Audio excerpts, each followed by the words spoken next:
Chapter 239. The situation was so dangerous that Kobayashi, who could have continued to fight in a guerrilla style, gave up his advantage. Instead, he rushed into the crowd on the street, and then rushed to the left and right, killing 3 Japanese samurai in a row. Kobayashi's speed was very fast, and his sword moves were also very strange. Coupled with his unpredictable movements, it would take a lot of effort for anyone to kill him. Unfortunately, his mission was to protect Princess Junko. For this purpose, he had no choice but to give up his advantage. He turned around and rushed into the crowd, waving his sword and slashing. The sudden addition of Kobayashi did indeed relieve the pressure of the 3 guards protecting Junko, but as more and more men in black rushed over from the back door and the side door, Kobayashi knew that the 4 men he sent to the east and attack in the west were probably dead, and it should be his turn next. The 3 guards, plus Kobayashi and Junko, were surrounded by 40 to 50 black-clothed men. Longbows and short swords rained down on them, and in less than 30 breaths of time, 2 more of the 3 guards fell. Finally, only Kobayashi, the princess, and the last guard were left. "Captain, I'll fight with them. Please protect the princess and rush out." The last guard saw no hope. After shouting at Kobayashi, he rushed out. However, when he was still halfway out, his chest had been hit by 3 arrows. Then, with his eyes wide open, his body leaned back and fell heavily to the ground. Ah! Seeing the death of her bodyguard at such a close distance, Junko, who had always been calm, finally screamed out in horror. In the dark night, her cry was like the cry of an oriole. It was so different and so amazing. "Who is it?" Perhaps it was because of the shout, or perhaps it was not time for her to die. A thunderous voice sounded, and suddenly, a group of people appeared on the other side of the street, slowly approaching. Captain Ikase, who was leading the team, saw that the target was close at hand and the mission was about to be completed. Suddenly, another group of people came from behind. His eyes showed that he was unwilling to give up. "Come on, rush up, kill the target, and then retreat." Ikase thought that there was still some distance between the 2 sides. As long as he was given time, killing the princess and Kobayashi was just a matter of raising his sword. Qi Shang's idea was not wrong. At a distance of a few dozen meters, he did have the opportunity to make a move. Unfortunately, he didn't know who was approaching in the dark. If it was daytime and he could see the luxurious carriage clearly, he wouldn't think so. For no other reason than the fact that the owner of this luxurious carriage was known to everyone in the capital, the Duke of Loyalty, Yang Chendong. It was Yang Chendong who was passing by. As for whether it was intentional or not many people knew. The important thing was that Yang Chendong had indeed appeared here and allowed his servant, Beta Persei, to yell at him first. But after he shouted, the other party had no intention of stopping. This infuriated Beta Persei. "Young master, these people won't listen to our advice. Should we attack? Please give the order." "Attack." Yang Chendong's emotionless voice came from the luxurious carriage. Standing on the street were all Japanese samurai and ninjas. He wouldn't feel the slightest bit of heartache no matter how many of them died, nor would he show any mercy. Standing on both sides of the carriage, a row of Ling Feng had been waiting for this order for a long time. When they heard the word 6th young master, the 30 people of Ling Feng started a shooting competition by themselves. The reason why it was called a competition was because the 3 classes were competing with each other to see who could achieve more. Bang bang bang. In the dark night, the sound of gunshots was so deafening and earth-shattering. Along with the sound of gunshots, a dazzling red light flashed like a meteor, and the Japanese samurai standing dozens of meters away fell to the ground one by one. "Princess, get down." Seeing the red light coming, Kobayashi instinctively hugged Junko and threw himself to the ground. But he didn't know how superfluous this action was. The Ling Feng had already received the order not to hurt the princess. With night vision goggles, how could they hurt Junko in the dark? Bursts of gunshots sounded like firecrackers being ignited. After 2 waves of continuous attacks, there were no more samurai standing on the street. In a short time, except for a few people like Ikigami who reacted very quickly and escaped at the first time, the other Japanese samurai present on the scene were all killed. Clean up the battlefield. Seeing that the scene became silent after a burst of gunshots, Tiger's Mane replaced Yang Chendong and shouted the order. For a time, 30 Ling Feng and Xiao V's first guard began to move forward in a searching manner. In the process of moving forward, there were gunshots from time to time. Whenever they found someone who was not dead, the Ling Feng automatically fired a shot. This also depended on the usual training and teaching. In Yang Chendong's words, most of the time, mercy to the enemy was cruelty to oneself. The sound of gunshots came from time to time, making the samurai who were injured but not dead show a determined look on their faces. Knowing that they couldn't escape death if they continued to hide like this, they stood up one by one, wanting to make a last stand. But such an action was not even a threat in the eyes of the Ling Feng. They were already prepared, so they only needed to keep pulling the trigger, and the samurai who stood out voluntarily became a ghost under the gun. At this time, Junko was also lying on the ground. Although she was protected by Kobayashi, she was still trembling. She didn't know who was coming, and she didn't know what fate was waiting for her. She didn't even dare to think about it. Compared with Junko, who was scared, Kobayashi's heart was also flustered. He was very clear about the strength of these samurai and even some ninjas.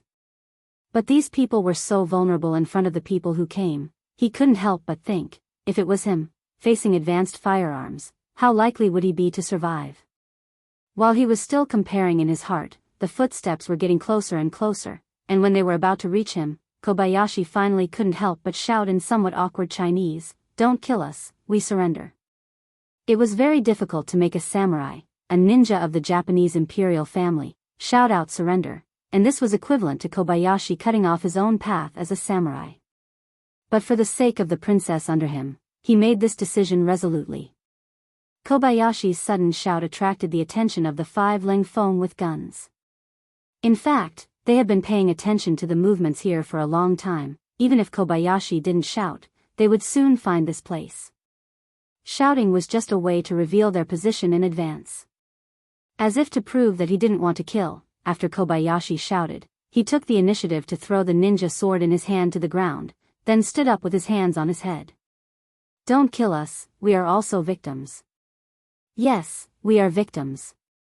As Kobayashi stood up, Junko was also liberated, and naturally stood up, and imitated Kobayashi, holding his head with both hands, with a pitiful expression. "Bring them to the young master." Seeing that the princess appeared, safe and sound, Tiger's man, who was in charge of commanding the battle, was relieved, and then took the initiative to step forward, leading Junko and Kobayashi to the side of the luxurious carriage. Kobayashi was naturally specially treated, and he was stopped a dozen meters away from the carriage. But this time, in the face of dozens of black muzzles, he became very obedient. Junko, who followed Tiger's man, smoothly came to the side of the carriage, and saw the scene of the carriage curtain being lifted, revealing the young and confident face of Yang Chendong. "Oh. It turned out to be Miss Junko, we are really fated." Yang Chendong slightly raised the corner of his mouth, revealing a faint smile while looking at Junko. Junko didn't expect that the person turned out to be Yang Chendong, but since it was an acquaintance, of course, it couldn't be better. She immediately exclaimed, "Dong Shui, someone wants to kill me, please save me." "Oh. Who did such a beautiful Junko offend? Why did you make such a big fuss?" Yang Chendong didn't say whether he wanted to save them or not. Instead, he looked like he wanted to know the reason. Junko didn't want to expose her identity too early. After all, she didn't know Yang Chendong, and if she exposed her identity, what would she do if he used it to threaten her father? But now that she needed his help, how could she explain the situation in front of her? Junko was still struggling whether to tell her true identity in order to answer Dong Shuai's question. At the other end of the street, there was a burst of dense and complicated footsteps. Hearing the footsteps, Junko's face was once again filled with fear. Yang Chendong, on the other hand, seemed to have expected all of this, and didn't show the slightest surprise. Instead, he showed a warm smile to Junko. Well, you get on the carriage first. And that guy called Little Lin, take off his black clothes and change into our clothes. Junko's small hand was grasped by Yang Chendong's big hand, and pulled into the carriage. Perhaps because the force was too great, she lost control for a moment and directly rushed forward, until she hit Yang Chendong's broad arms. Only then did she stop. Suddenly being held in Yang Chendong's arms, her nose could smell the strong smell of male hormones. For a moment, Junko was so frightened by the sudden change in front of her that she didn't dare to move. Don't look at how confident she was in front of men, but it was the first time for her to be so close to the opposite sex. Even her father didn't hold her like this. Now, feeling the strong heartbeat in Yang Chendong's chest, she was intoxicated for a moment. Chapter 240. Yang Chendong didn't feel anything wrong. For Junko to throw herself into his arms, he just thought that he had used too much strength just now. This was caused by his underestimation of Junko's body weight. Junko still had a confused expression on her face as she hid in Yang Chendong's arms. A group of people had arrived in front of the carriage a dozen meters away. When these people saw the corpses on the ground and the smell of blood, they instinctively raised their short swords and spears in their hands. The atmosphere instantly became cold and solemn. "Who are you?" the general leading the group asked in a nervous tone. In his hand, he was holding a fireball that could be fired into the air at any time. As long as the fireball was in the air, this area would quickly be surrounded by the Ming army. At that time, even a mouse would find it difficult to escape. "Who are you? Why don't you greet the Duke of Loyalty? Whose subordinates are you?" Seeing more and more people in the night, Tiger's Mane was not afraid at all. On the contrary, he was full of energy and shouted loudly. This shout also caused Junko, who was in the luxurious carriage, to tremble. She couldn't help but put more strength into her hands. Her hands that were holding Yang Chendong's waist tightened even more. "Don't be nervous, nothing will happen." Feeling Junko's nervousness and fear, Yang Chendong stretched out his right hand and patted her back gently. That magnetic voice was like the sound of nature pouring into Junko's ears, making her feel so warm and so reassuring. From childhood to adulthood, because of her identity, Junko didn't have much contact with the opposite sex. There were even fewer men who could give her a sense of security. It seemed that her father, the emperor, was one of them. Most of the time, he didn't accompany her. Instead, he was always worried about the state affairs, so it became an extravagant hope for her to ask for her father's embrace. Now, lying in Yang Chendong's arms, feeling the strong and clear heartbeat, coupled with the sound that could make people feel at ease, at this moment, Junko actually had a kind of intoxicated feeling. It was just like the old saying, "It's not the wine that gets you drunk, but you get yourself drunk." On the street, Tiger's Mane's voice could be heard clearly. The soldiers of the warden's office, who had been somewhat nervous and ready to fight at any moment, quickly dispersed when they heard that the person opposite them was the Duke of Loyalty. The leading general knelt on the ground and said in an excited voice, "I am a subordinate of the 5 Cities Military Division Sun Piang. Greetings, Duke of Loyalty. Greetings, Duke of Loyalty and Courage." Hundreds of soldiers from the warden's office of the 5 cities followed their general and knelt on the ground, shouting loudly. After defeating Walla twice in a row, the Duke of Loyalty had been given the title of War God in the warden's office of the 5 cities. Everyone respected Yojia. Now that they knew that the one who came was the War God, who would dare to have the thought of using swords and spears? Although there were many people, just the title of the Duke of Loyalty and Courage was enough to make them all kneel on the ground.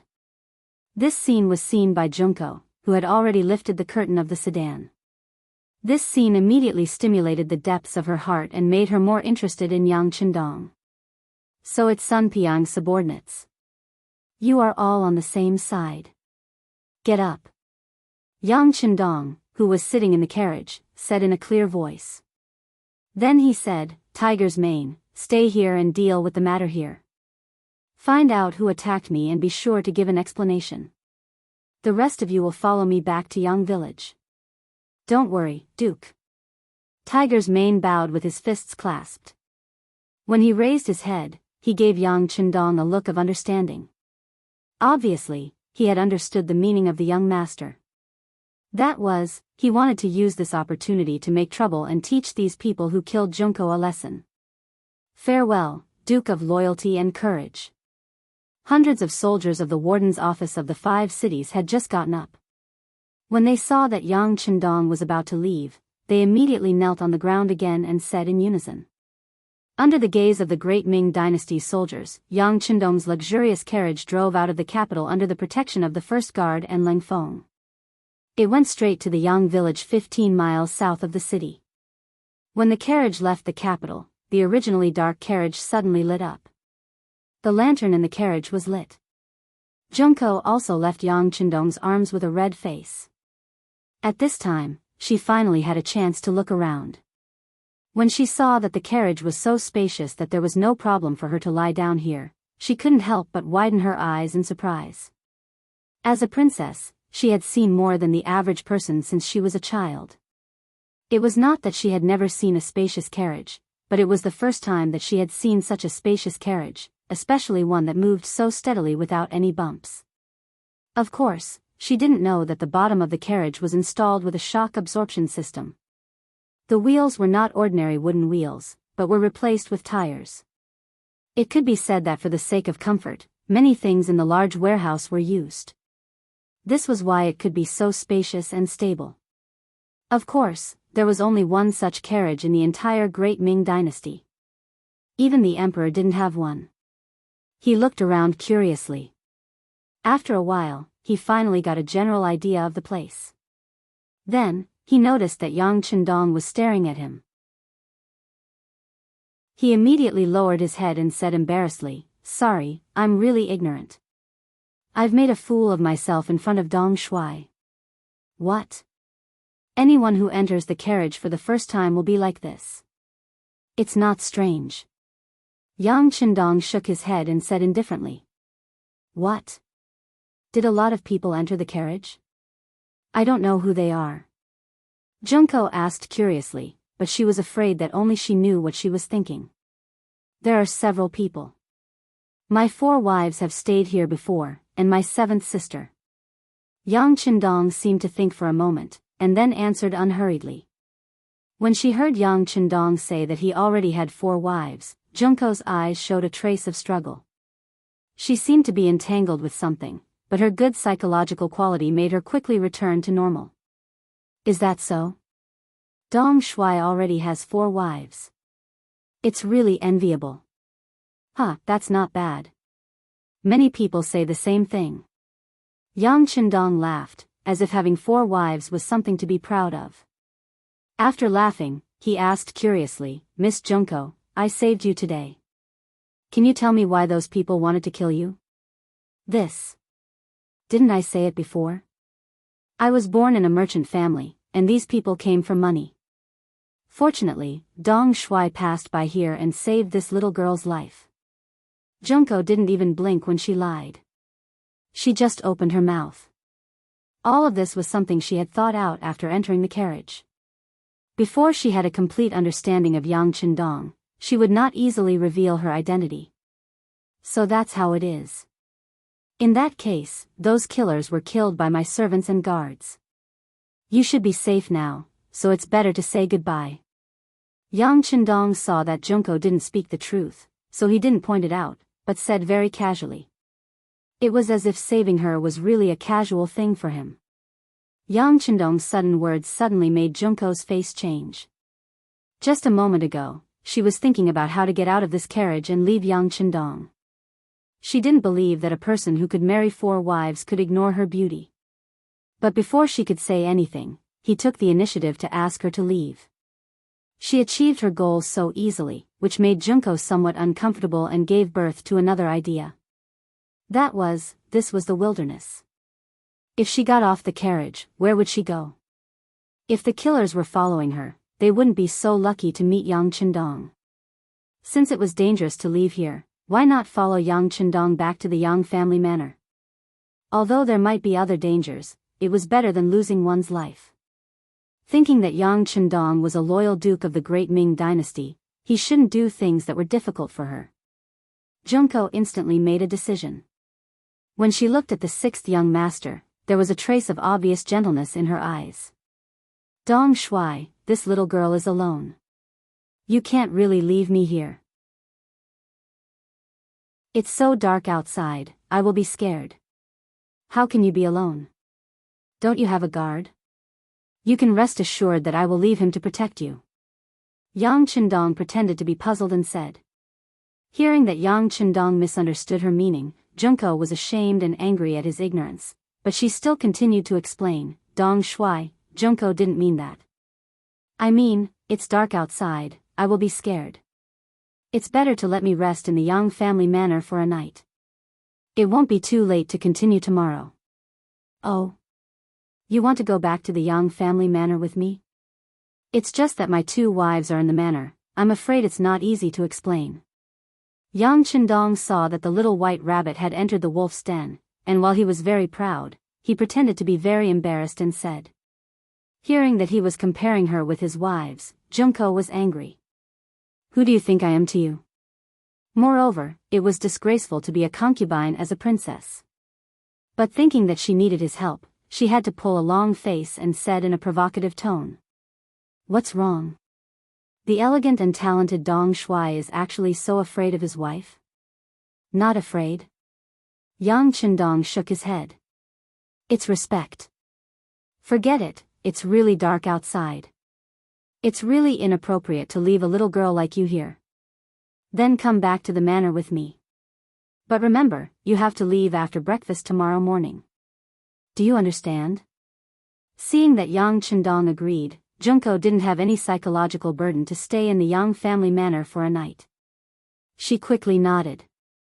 Okay, I'll stay for a night. Chapter 241. Junko's appearance at the moment was very cute, her big eyes sparkling. After Yang Qindong saw it, he secretly praised her in his heart and nodded. Okay, it's a deal. The carriage had no intention of stopping. Without any other orders from Yang Qindong, the large group of people smoothly entered the Yang village. As soon as they entered the village, Yang Qindong took the initiative to get off the carriage. Under the escort of Beta Persei, Yang Wu, and Xiao Vi, they went straight to the inner courtyard. Junko and Kobayashi were arranged to stay in the guest room in the outer courtyard. When Junko arrived at this new place, she was a little curious. However, because she had just been frightened and the sky was already dark, she felt tired. After entering the guest room, she simply washed her face and went to sleep. Soon, she fell asleep. Kobayashi was a lot more alert. Although he fell on the bed, his 6 senses were not closed. But no one had any ideas about him, so his caution was unnecessary. In the study of the inner courtyard of the Yang village, Tiger's man had rushed back. He and the people of the 5 cities' warden's office had dealt with the bodies of the killers. After finding out that the killers were actually Japanese warriors, they had already reported it. The next step was handed over to the Genie guards and the East faction guards to take over. They just needed to wait for the news. Good, you did a good job. It's already late. Except for the ones on duty, everyone else should go to rest. By the way, don't forget tomorrow morning's morning exercise. Not only can you not stop, but you also have to make a noise, understand? Yang Qindong patted Tiger's man's shoulder, and after thanking everyone for their hard work, he made some arrangements for tomorrow morning. After taking care of business, Yang Qindong returned to his bedroom. First Madame Hu Yan and second Madame Xiao Yin were already waiting for him. As soon as he entered the room, the 2 of them eagerly stepped forward to help him take off his clothes with great enthusiasm. Yang Qindong stood there and enjoyed the service of the beauties. After his coat was taken off, Hu Yan's careful voice sounded in his ear. Roku, I heard that the Japanese girl named Junko was brought back to the village by you, right? Hee, that's right. She was being hunted down tonight. My husband happened to pass by and saved her. Yang Qindong chuckled as he replied. How could he not know what Hu Yan and Xiao Yin were thinking? However, now was not the time to explain too much. He wasn't 100% sure how things would develop, and he wouldn't say anything if he wasn't sure. Hu Yan and Xiao Yin were clearly not satisfied with his nonchalant answer. However, as a married woman, she couldn't say much. On the day they married Yang Chendong, they were already prepared to share it with others.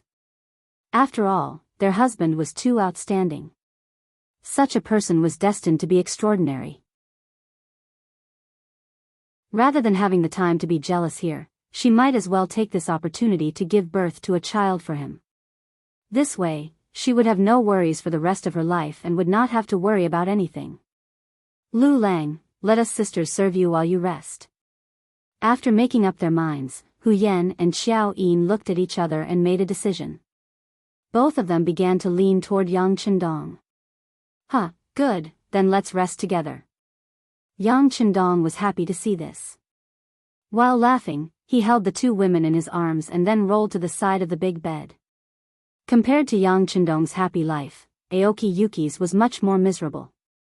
First, when he learned that Princess Junko had appeared in the Great Ming Dynasty, he was nervous and sent his guard, Ikari, to take action with ninjas and samurai. Originally, he thought that he would succeed. But who would have thought that not long ago, Ikari came back and said that he had failed. And this was not the most annoying thing. Then, the people of the embroidered uniform guard came and asked Aoki Yuki to follow them to the yamen on the grounds of assisting in the investigation. Although he had not been in the Great Ming Dynasty for long, he still had some understanding of the yamen of the embroidered uniform guard, which was the imperial court. Of course, Aoki Yuki refused. He even used the reason that he was an envoy of Japan to protest and oppose. If it was in the future, an envoy of a country would never be easily touched. Even if there was conclusive evidence, it would still need to be approved layer by layer. In the end, it was unknown when it would be done. But now, the Great Ming Dynasty was still prosperous, and Japan was relatively weak. Of course, Aoki Yuki's protest would have no effect. Under the suppression of several burly embroidered uniform guard, he was quickly taken out, leaving the guard, Ikari, who was constantly stomping his feet. It was late at night, and he did not have any better ideas. He could only think about bringing a large sum of money to the officials of the Ministry of Rights at dawn to see how to save his superior. But he did not know that the reason why the embroidered uniform guard acted so quickly was because the matter involved Yang Chendong.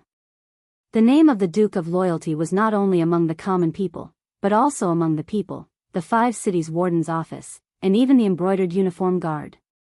Just a while ago, because they offended this person, many eunuchs were threatened with their lives. Now that this matter was related to him, no one dared to take it lightly. At least, they had to take the suspect into custody first. They could not give the Duke of Loyalty a chance to flip out. As for the Ministry of Rights, needless to say, Hu Yan's grandfather was the minister of the Ministry of Rights. If the people there dared to do anything, it would be a strange thing. Of course, Ikari did not know all of this. He was waiting for the arrival of dawn in nervousness and apprehension. After the night, it was dawn. This was a truth that had never changed. When the sun of the new day shone into the room, Junko woke up. But just as she woke up, she saw 2 maidservants serving her in her line of sight. "Miss, get up. Wash up first." Oh. In an unfamiliar environment, Junko, who had no opinion of her own, said obediently. Then, she had the opportunity to enjoy the new toothpaste and toothbrush for the first time. Then, it was the appearance of the soap. The fresh fragrance made Junko yearn for it. After washing her face and rinsing her mouth, the divine mirror appeared. The clear mirror reflected the most perfect side of Junko. Then came the new shampoo, the unforgettable perfume spray, and so on. Even the toilet paper was so soft. Junko was completely dumbfounded by all this. Originally, she thought that the life in the palace was luxurious enough. But compared with here, there was still a huge gap. The clothes were very fitting. Among them, there was a shameful bra and other things. Wearing it was comfortable and showed off her figure. It could be said that it was an eye-opener for Junko. She felt that her whole person was completely changed. Along with the arrival of breakfast, the delicious food made Junko eat until she was full. She felt that the amount of food she had eaten in a day was not as much as the amount of food she had eaten today. She changed her clothes and ate until she was full. With a satisfied mood, Junko walked out of the room and came to the courtyard. Then, she saw a scene that she would never forget for the rest of her life. 30 men wearing camouflage uniforms were waving shiny bayonets to practice assassination in the slightly cold morning weather. Their uniform movements made the 30 people's performance seem as if they were one person. Their performance was so uniform that it was as if they were one. But what was even more shocking was that the moment these people rushed out with their bayonets, they didn't make the slightest sound. Because of this, it gave people a terrible feeling. Whether it was practicing formations or weapons, they had to shout. Only in this way could they show their momentum. But these 30 people were doing the opposite. They didn't make the slightest sound during their training. That dull feeling made people couldn't help but give birth to a sense of oppression. It was this feeling that made Junko's chest feel tight and even suffocated. In the distance, the loyal Duke Yang Qindong, who was wearing a vest, was running quickly with more than a dozen people. This scene also made Junko, who was wrapped in a coat, surprised. One must know that the new year was coming, and the weather was cold. Ordinary people couldn't wait to hide their hands and feet in a robe. But how could he wear so little? Not only Yang Qindong, but even the men around him were wearing the same clothes. They all exposed their arms and legs and ran behind Yang Qindong. Among the crowd, Junko also saw her guard captain, Xiao Lin. Xiao Lin was also in the team, and he was also wearing thin clothes. Although he didn't expose his arms and legs like Yang Qindong, he was only wearing underwear. More importantly, he was running at the back of the team. Looking at him, he seemed to be panting to the point of exhaustion. Junko had some understanding of Xiao Lin's physical fitness. He was one of the best among the royal guards, but now, he was at the very back of the team. He was 7 or 8 body positions behind Yang Qindong. This was something that no one dared to imagine. But now, everything was really happening. Junko covered her mouth with her hands in horror. At this moment, she was really shocked. At the same time, Xiao Lin was also shocked.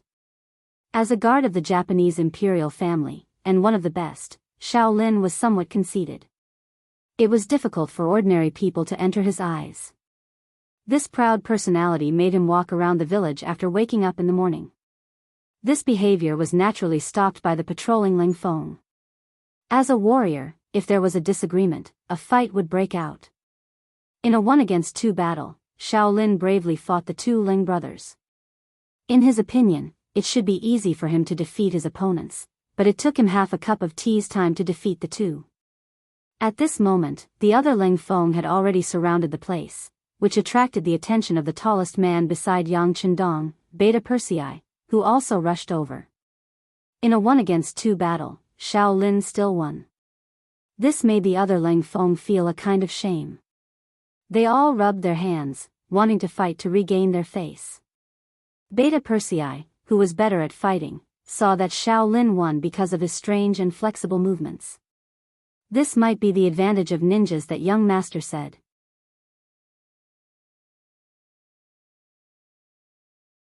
Chapter 242. His nimble movements often prevented the Ling Feng's close-range attacks from touching him. How were they going to fight this battle? Of course, this did not mean that the Ling Feng would not be Xiao Lin's opponent in a real fight. If they fought with their lives on the line, as long as one of them kept the opponent occupied, they could still create an opportunity for the other comrade to kill. Not to mention, when they fought with their lives on the line, would Xiao Lin be able to pass through the rain of bullets and reach Ling Feng? But no matter what, Xiao Lin had won. Beta Persei took a big step forward. You're not bad, but I don't know if you dare to fight me. Of course, you've just fought and wasted some energy.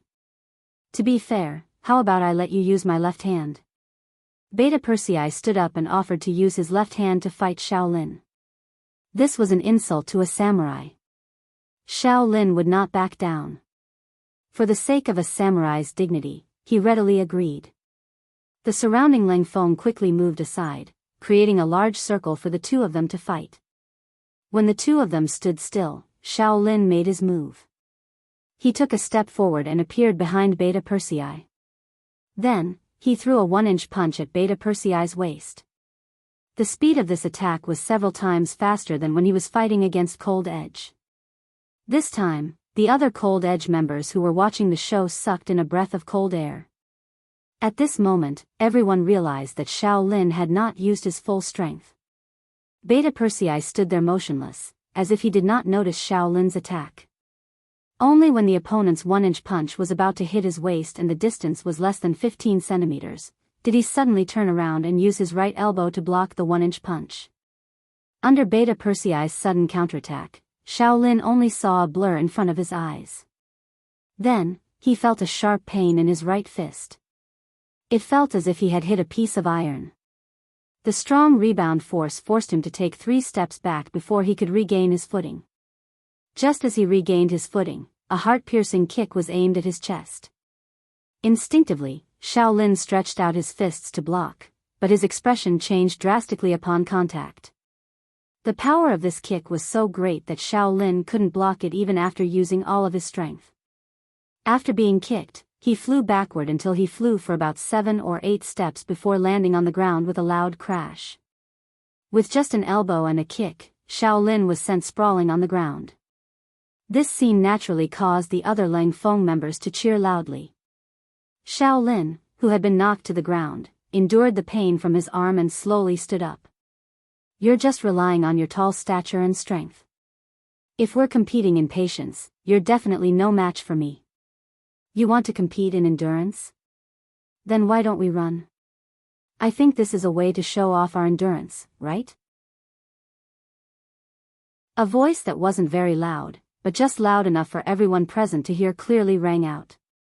Listening to the voice, everyone saw Yang Qindong, who was wearing a vest and shorts, walking over with Tiger's Mane, Yang Si, Yang Wu, Yang Lu, Qiu Vi, and other members of the First Guard team. Hello, young master. As soon as Yang Qindong appeared, all the Lang Feng members stepped forward to greet him, and they all stood up straight, looking very energetic. Good morning, everyone.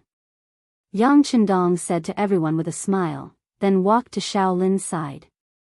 If you want to compete in endurance, this young master is going to run now. You can try to keep up with me. As long as you can surpass us, it proves that you are stronger. How about it? Hearing that there is going to be a running competition, and it was Loyal Gong who took the initiative to mention it, Shaolin was immediately overjoyed. In the past, when ninja training, the requirements for speed are very strict, and there are also extremely strict requirements for endurance, so running is also a common thing. Now that someone is competing with him in this direction, he won't be polite. He immediately agreed. Okay, I hope that Loyal Gong won't act shamelessly when you lose. Don't act shamelessly. Remember, if you really lose, you have to admit your shortcomings, ha ha ha. Yang Qindong, who looked up to the sky and laughed, said to Shaolin, then he took big strides and began his morning run. Except for Lang Feng, who needs to train assassination, the other brothers followed Yang Qindong and began to run all the way. It's not accurate to say that they are running. It's far less specific than running. Because there was no intention of slowing down from the beginning, Yang Qindong, who took the lead, took big strides and accelerated his speed. Shaolin is indeed a little uncomfortable with Yang Qindong's running method. But he is not afraid. In his view, this is just Loyal Gong trying to show off, trying to pull away from him and make him completely lose confidence. And as long as he can keep up with the other party's pace and rhythm, the other party will be powerless in the later stage, and at that time, it will be time for him to overtake. With this thought and confidence, Shaolin also shook off his arms and took big strides to keep up. And this time, he ran a full 6 laps. Each lap is 400 meters, and 6 laps is a distance of nearly 5 miles. His footsteps had been maintained at a constant speed, and Shaolin, who followed behind, did not notice that Loyal Gong is tired. This development is completely different from what he imagined. Shaolin used all his strength to keep up, and began to take off his clothes. Originally, because of the weather, he was tightly wrapped, but now he began to take off his coat. After a while, only his underwear was left on his body. But even so, he still felt hot. The most important thing is that the distance between him and Yang Chendong is getting farther and farther. After another 6 laps, he has already run 5 kilometers. Shaolin felt that he has reached his limit, but when he looked at Yang Chendong, his expression still didn't change, and his footsteps were still light. At this moment, if Shaolin doesn't know how powerful Yang Chendong is, then all his years of learning martial arts are in vain. At this moment, his heart gave birth to the idea of admitting defeat. And at this time, Junko appeared and saw this scene in front of her.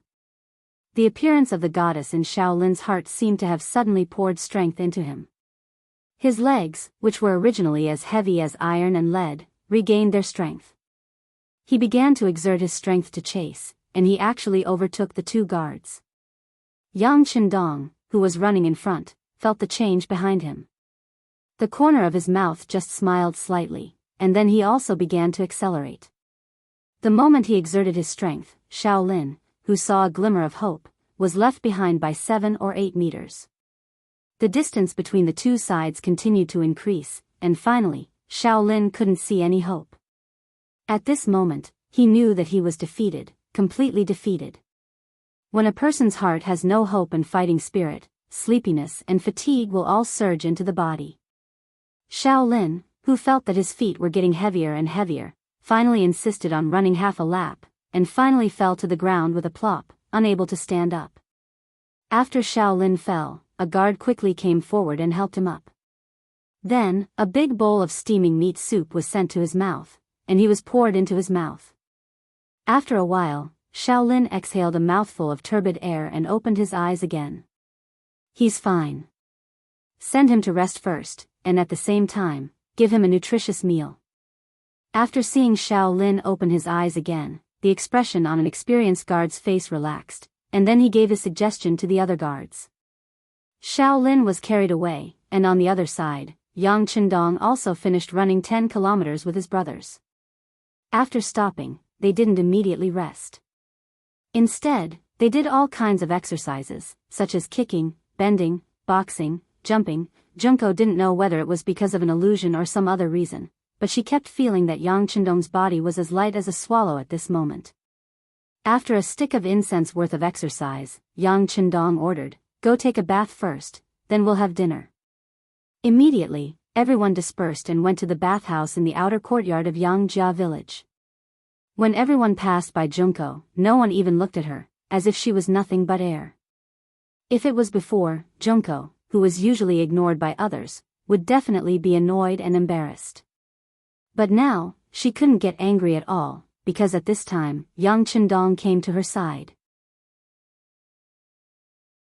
"I'm sorry, your guard is too competitive, so I taught him a little lesson. But don't worry, he will be fine. After this training, he will only become stronger.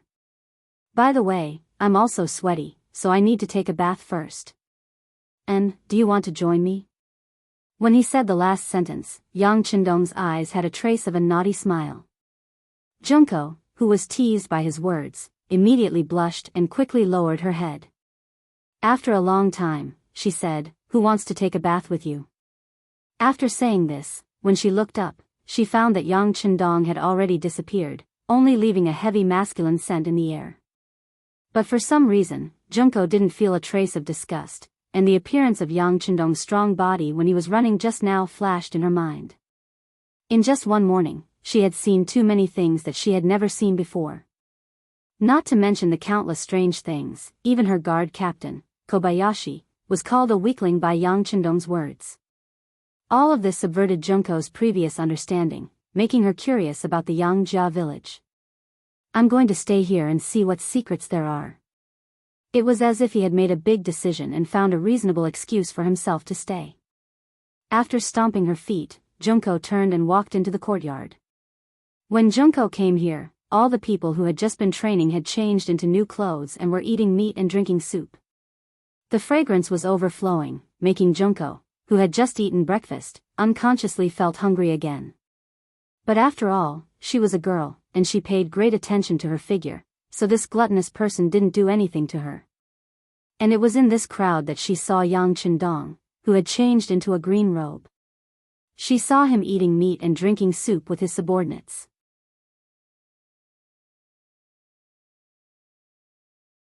Chapter 243. This was also one of Yang Qindong's habits.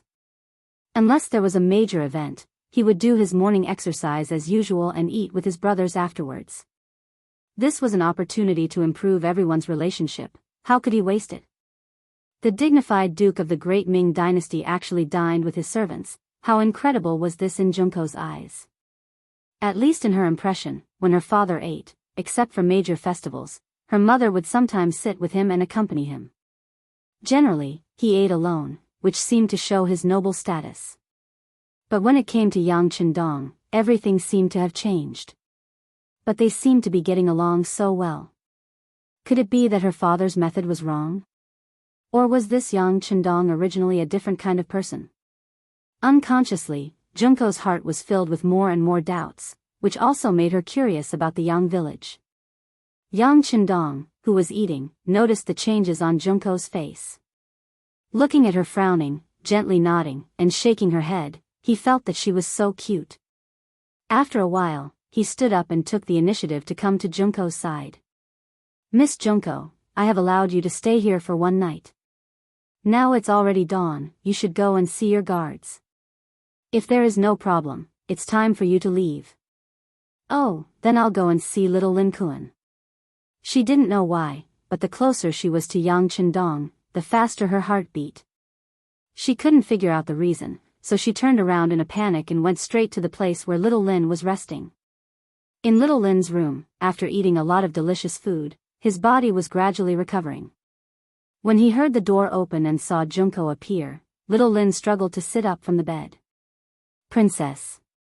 You are too tired, don't get up, just lie down." Junko hurriedly came to the bed and sat down on the chair beside little Lin's bed. "Princess, I'm fine. It's just that I ran too fast, so I'm tired. I'll be fine after a rest. By the way, when are we leaving here?" Little Lin was afraid that the goddess would look down on him, so he tried to show off. Junko didn't answer little Lin's question, but asked, "Little Lin Kuan, can you tell me your impression of the Yang village?" "Imprint?" Shaolin seemed to be seriously considering this question for the first time. He pondered for a moment before answering, "Princess, Yang village is very mysterious. The people here are also very strong. Their training methods are also very unique. Very powerful?" Junko seemed to have caught the key point and asked, "How powerful? Compared to my imperial father's guards?" "This." Shaolin scratched his head. "I don't know since we haven't competed. But it seems that the people here are stronger." "What? Are they more powerful than father's guards?" Junko asked in shock. She had never practiced martial arts before, so she didn't know much about it. But since it was Shaolin who said it, it shouldn't be wrong. After all, taking the initiative to slap their own face was not something that a warrior was willing to do. However, he still admitted it. That could only mean one thing, and that was that the people from the Yang village were really strong. How are they compared to Ashikaga Yoshimasa's guards? Junko continued to ask. This was the main point she wanted to know. Compared to the general's guards? They must be stronger. Shaolin seriously thought for a moment and then gave a rough answer. As if to increase his persuasiveness, he added, "The people here use advanced firearms that can fire continuously. This is something that the general doesn't have. If they really fight, I'm afraid that he will suffer a great loss." "So powerful!" Junko exclaimed again. This time, there was a trace of joy on her face. If everything was as Shaolin said, then once she drew Yang Qindong to her side, it was equivalent to having the strength to deal with the general. In that case, her imperial father wouldn't be so threatened. At this moment, Junko made a decision in her heart. That was to subdue Yang Qindong and make him work for her. If this was the case, her trip to the Great Ming Dynasty would be worthwhile. "Shaolin Kuan, your body is still very weak. How about this, you stay here for 2 days. I will explain it to Dong Shuai. Since he wanted to stay, he needed a valid reason. Shaolin's physical condition was the best excuse he could come up with. No. Princess, Shaolin can continue to walk without rest. I can also protect Princess's safety. Shaolin didn't understand these things. He just didn't want to admit defeat. Enough. Junko suddenly stopped Shaolin. I said that your body is weak and you need to rest. Are you going to disobey my order? Shaolin was caught off guard by the sudden change in the princess, who had a gentle expression on her face just a moment ago. But the education he received since childhood made him instinctively agree. This lowly one doesn't dare to disobey princess's order. Very good, since that's the case, do as I say. Seeing Shaolin yield, Junko's face reappeared with satisfaction. Then she walked out of the room and went out of the courtyard to look for Yang Chendong. At this time, Yang Chendong had already eaten breakfast and was in his study looking at the various materials sent by the Intelligence Bureau. Hu Yan and Xiao Yin were attending to him on his left and right. The three of them were chatting and laughing, and it was truly a scene full of spring. But in this kind of atmosphere, Tiger's mane suddenly knocked on the door and said, "Young master, Miss Junko wants to see you." She hasn't left yet? Well, let her come in.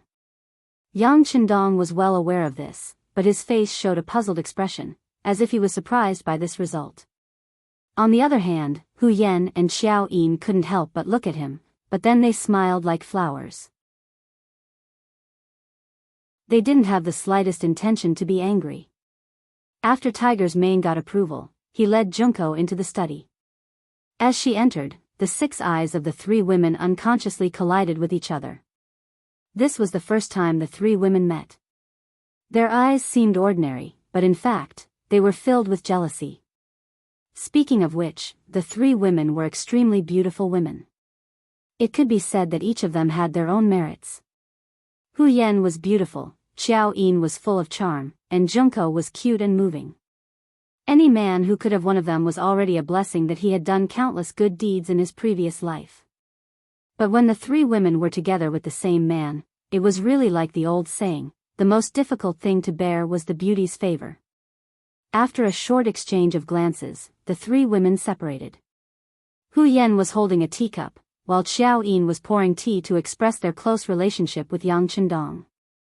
Only Junko was left standing there alone, seemingly a little embarrassed. With Junko's identity and the treatment she had received before, she should turn around and leave at this moment. She was the dream lover of many men. Why would she need to fight with other women for a man? But when she thought of all the things she had seen in Yang Village, she finally gave in. She would never forget the words her father said to her when she left Japan, and the eager look in his eyes. How did he promise that he would help his father find a powerful ally? And now, the ally was standing in front of her. If she gave up because of her personality, it would be too stupid. For the sake of her goal and to not disappoint her father, Junko suppressed some of her anger and said to Yang Chendong with a smile, "Dong Shuai, this little girl came to tell you that because the bodyguard's body is too weak, I want to stay for 2 more days. Please help me." On the way here, Junko was thinking about what kind of good words to say to make Yang Chendong let her stay. For this, she had indeed thought of some words to say. But the moment she saw Hu Yan and Xiao Yin, she rejected all of her ideas and took the most direct way. If Yang Chendong was willing to let her stay, it meant that she still had some place in his heart. What she wanted to do next was equivalent to seeing hope. On the other hand, there was no need to say anything. Even if she forced him to stay, it would be difficult to achieve her goal. Wasn't the directness of her words a test of Junko's? She wanted to see what Yang Chendong's true attitude towards her was. Junko's straightforwardness made Yang Chendong, who was sitting behind the desk, feel a little surprised. He had already guessed that since Junko appeared, she would not leave so easily. She would even find all kinds of excuses to stay and ask for help. But he did not expect her to be so direct. This was beyond his expectations. Fortunately, the other party's goal was still the same. They just wanted to stay. This was in line with some of his thoughts. Since she was so straightforward as a girl, there was no need for him to refuse. He immediately nodded and said, "Okay, if that's the case, you can stay for 2 more days." Yang Chendong agreed so readily. When Junko heard it, her face lit up. She did not say any more words of thanks after achieving her goal. She turned around and walked out of the study, leaving Hu Yan and Xiao Yin behind. They seemed a little unhappy. Yang Chendong naturally did not explain too much about why he let Junko stay, what kind of identity she had, and how she would help him in the future. There were many things that he would not say casually before doing it. Otherwise, if Hu Yan and Xiao Yin heard it, they would think that he had lost his mind. Hee, it's going to be the new year soon. Come, let's discuss what we should prepare for the new year. Yang Chendong laughed and hugged Hu Yan and Xiao Yin, using practical actions to divert the 2 women's attention. This move was really good. Soon, the 2 women's attention was diverted from the matter of Junko staying. They began to talk about the new year.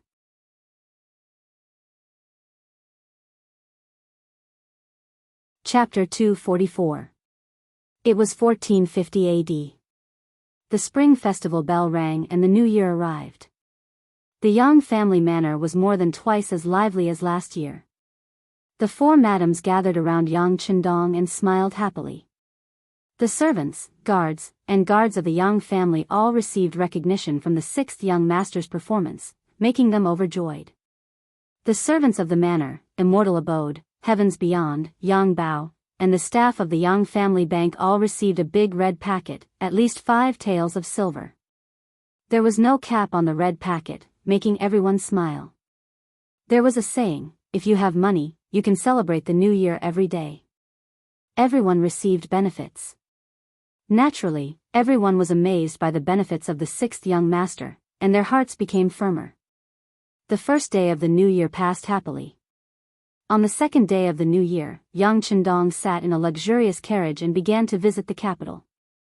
For example, the brothers and sisters of the Yang family, the Hu family, and some ministers who were on good terms with Yang Chendong had to visit once. Although he was now the Duke of Loyalty and Courage, he was only 20 years old. During such a festive time like the New Year, of course he couldn't put on airs. As a junior, he visited people to build relationships and increase friendships. He was very busy. Because there were too many people who needed to maintain relationships with him, even the eunuchs like Jining in the palace also needed to send a congratulatory gift. This didn't mean that he was afraid of anyone. He just didn't want to give the other party an excuse to find trouble with him. And he was busy until the 7th day of the new year. This was also the day of the opening of the Yang Family Academy. Before the new year, He Wenyuan and the others who came to find trouble with him were so embarrassed that they couldn't show their faces. In particular, the poem, The History of Lion-Eating Shi, was even more amazing. What was worth mentioning was that Yang Chendong actually took the initiative to go to the He residence to find He Wenyuan during the New Year's visit.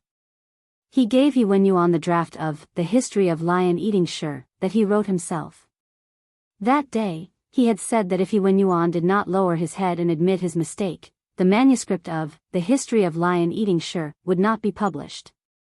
But in reality, Yang Chendong didn't do that. With the idea that it was better to squash enmity than keep it alive, he took the initiative to visit He Wenyuan, giving him enough face. This was what it meant to be a good person. Taking advantage of the New Year period, he abandoned his status as a duke and came as a junior. No matter what he did, no one would say anything. Yang Chendong's way of doing things naturally made He Wenyuan endlessly grateful. Now that there was a way out, how could he not take it? Not to mention, he had been troubled by this matter these days.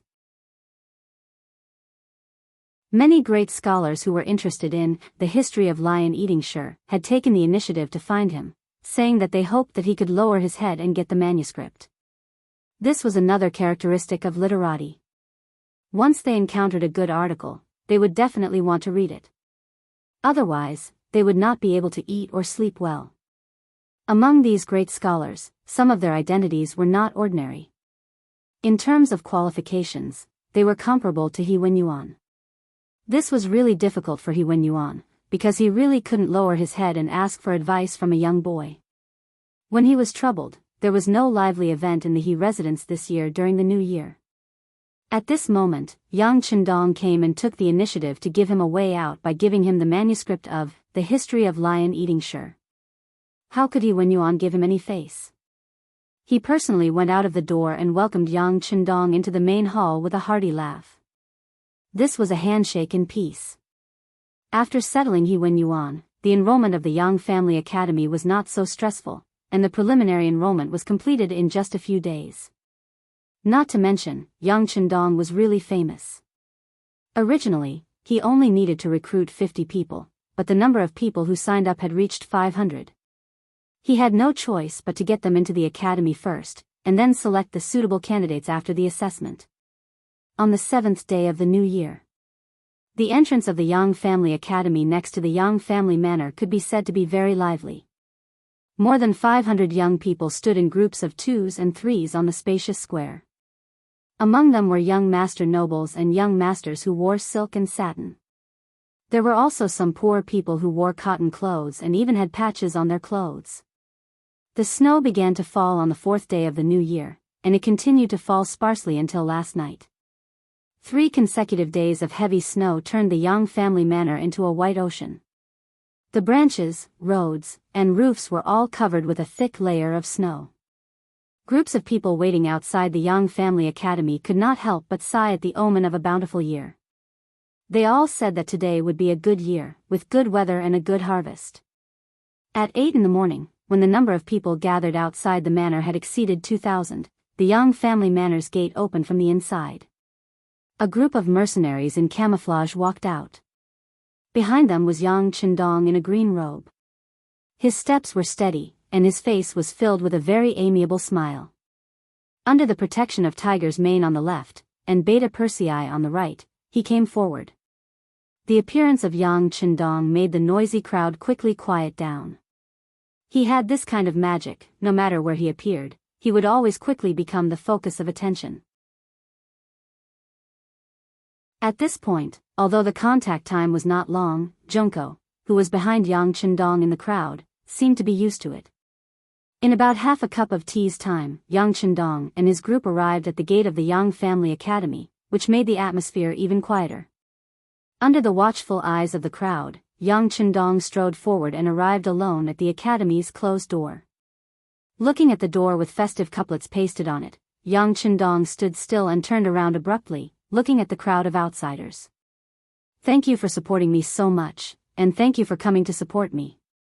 Later, no matter who it is, whether or not you are selected as a student of the academy, there will be a small gift for you. Yes, young master. Tiger's Mane, who was called, nodded in agreement, then turned back and raised his palms and clapped 3 times. After 3 claps, 4 strong men came out of the Yang Family Manor's team. They put the boxes in their hands on the ground and opened them. Suddenly, a burst of silver light shone directly into everyone's eyes. 2 boxes, a total of 10,000 taels of silver. This was the small gift young Chendong talked about. There were about 2,000 people here, and if it was divided evenly, each person would get 5 taels of silver. For many poor people, this was definitely not a small amount of wealth. 10,000 taels of silver with a wave of his hand, immediately caused a burst of astonishment to come out from the crowd. In this regard, young Chendong was not surprised at all. He laughed and said, "It's still after the new year, all of this is just a gift from me to everyone. Of course, you can choose not to accept it, but I will never take back what I have given out. If someone doesn't want it, then the others can just divide it. Duke is righteous." Someone in the crowd took the lead and shouted with a sharp voice. Suddenly, this voice attracted countless people to follow and flatter. Ha ha ha. With a forthright laugh, young Chendong waved his hand, and 10,000 taels of silver were poured out from the wooden box and poured on the ground, piling up a small silver mountain. Each silver was 5 taels of silver, and there were 2,000 taels of silver. It was quite a large scale. With such a gift in hand, the atmosphere at the scene immediately became much more lively. Even Junko, who was in the crowd, couldn't help but blink when she saw this scene. Obviously, her heart was throbbing at this moment. Since she was young, she had learned Han culture under the guidance of others, so she understood the great Ming dynasty better than the average person. Naturally, she knew that 5 taels of silver per person could help an ordinary person a lot and could buy a lot of good things. 10,000 taels of silver, there were not many people in the entire great Ming dynasty who could do this. For the officials, there were even fewer people who dared to take out such a thing in public. Yang Chendong was one of the exceptions, but anyone who knew him didn't know how much his ability to make money was, and this thing was just a drizzle. He Wenyuan and the others in the crowd were also shocked by the scene of Yang Chendong's attack.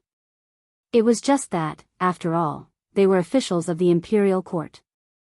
As long as they wanted to use the power in their hands, they never lacked money, not to mention that he only had 5 taels of silver in his hands, so they wouldn't be moved by him. On the contrary, they were more interested in Yang Chendong's literary talent and knowledge. After being shocked by the history of lion-eating Shi that day, they had been thinking about whether there was any good work that could be written by Yang Chendong, so that they could learn and experience it. With such a thought, He Wenyuan stepped out of the crowd, wearing a thick and warm cotton robe, slowly raised his hands, cupped his fist and said, "Duke Zhongdan, today is a festive day. I don't know if there is any good work for us to admire and learn from." He Wenyuan asked for a poem. He didn't come to undermine him, but to repay him. Yang Chendong took the initiative to come to give him a New Year's greeting and the manuscript of History of Lion-Eating Shi, so he finally had a way out and didn't have to be forced by other people. Because of this, it was necessary to come this time to support the opening of the academy, and asking for a poem was the most common way for scholars to communicate with each other. Just by using the words, admire and learn, he had already raised Yang Chendong's position very high. I don't dare. Yang Chendong was gratified by He Wenyuan's reciprocation, but his mouth was very polite and his face was extremely humble. The so-called good poem needs the accumulation of inspiration and knowledge. How can I compare with Sir He in this aspect? I'm ashamed. Ah, Duke Zhongdan, why are you so polite? I know that with your talent, it is not a problem to write a poem. Besides, today is a good day for the opening of the Yang Academy. As the first teacher, writing a poem is something that should be done. He Wenyuan laughed, and his tone was full of relaxation. He was also telling Yang Chendong that on such a good day, how could there only be money and not good poems? Wasn't this a disrespect to scholars?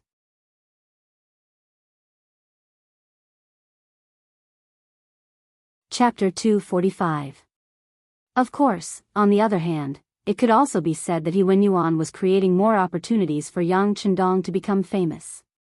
This time, in order to open the academy, Yang Chendong had spent a lot of money to invite some great scholars.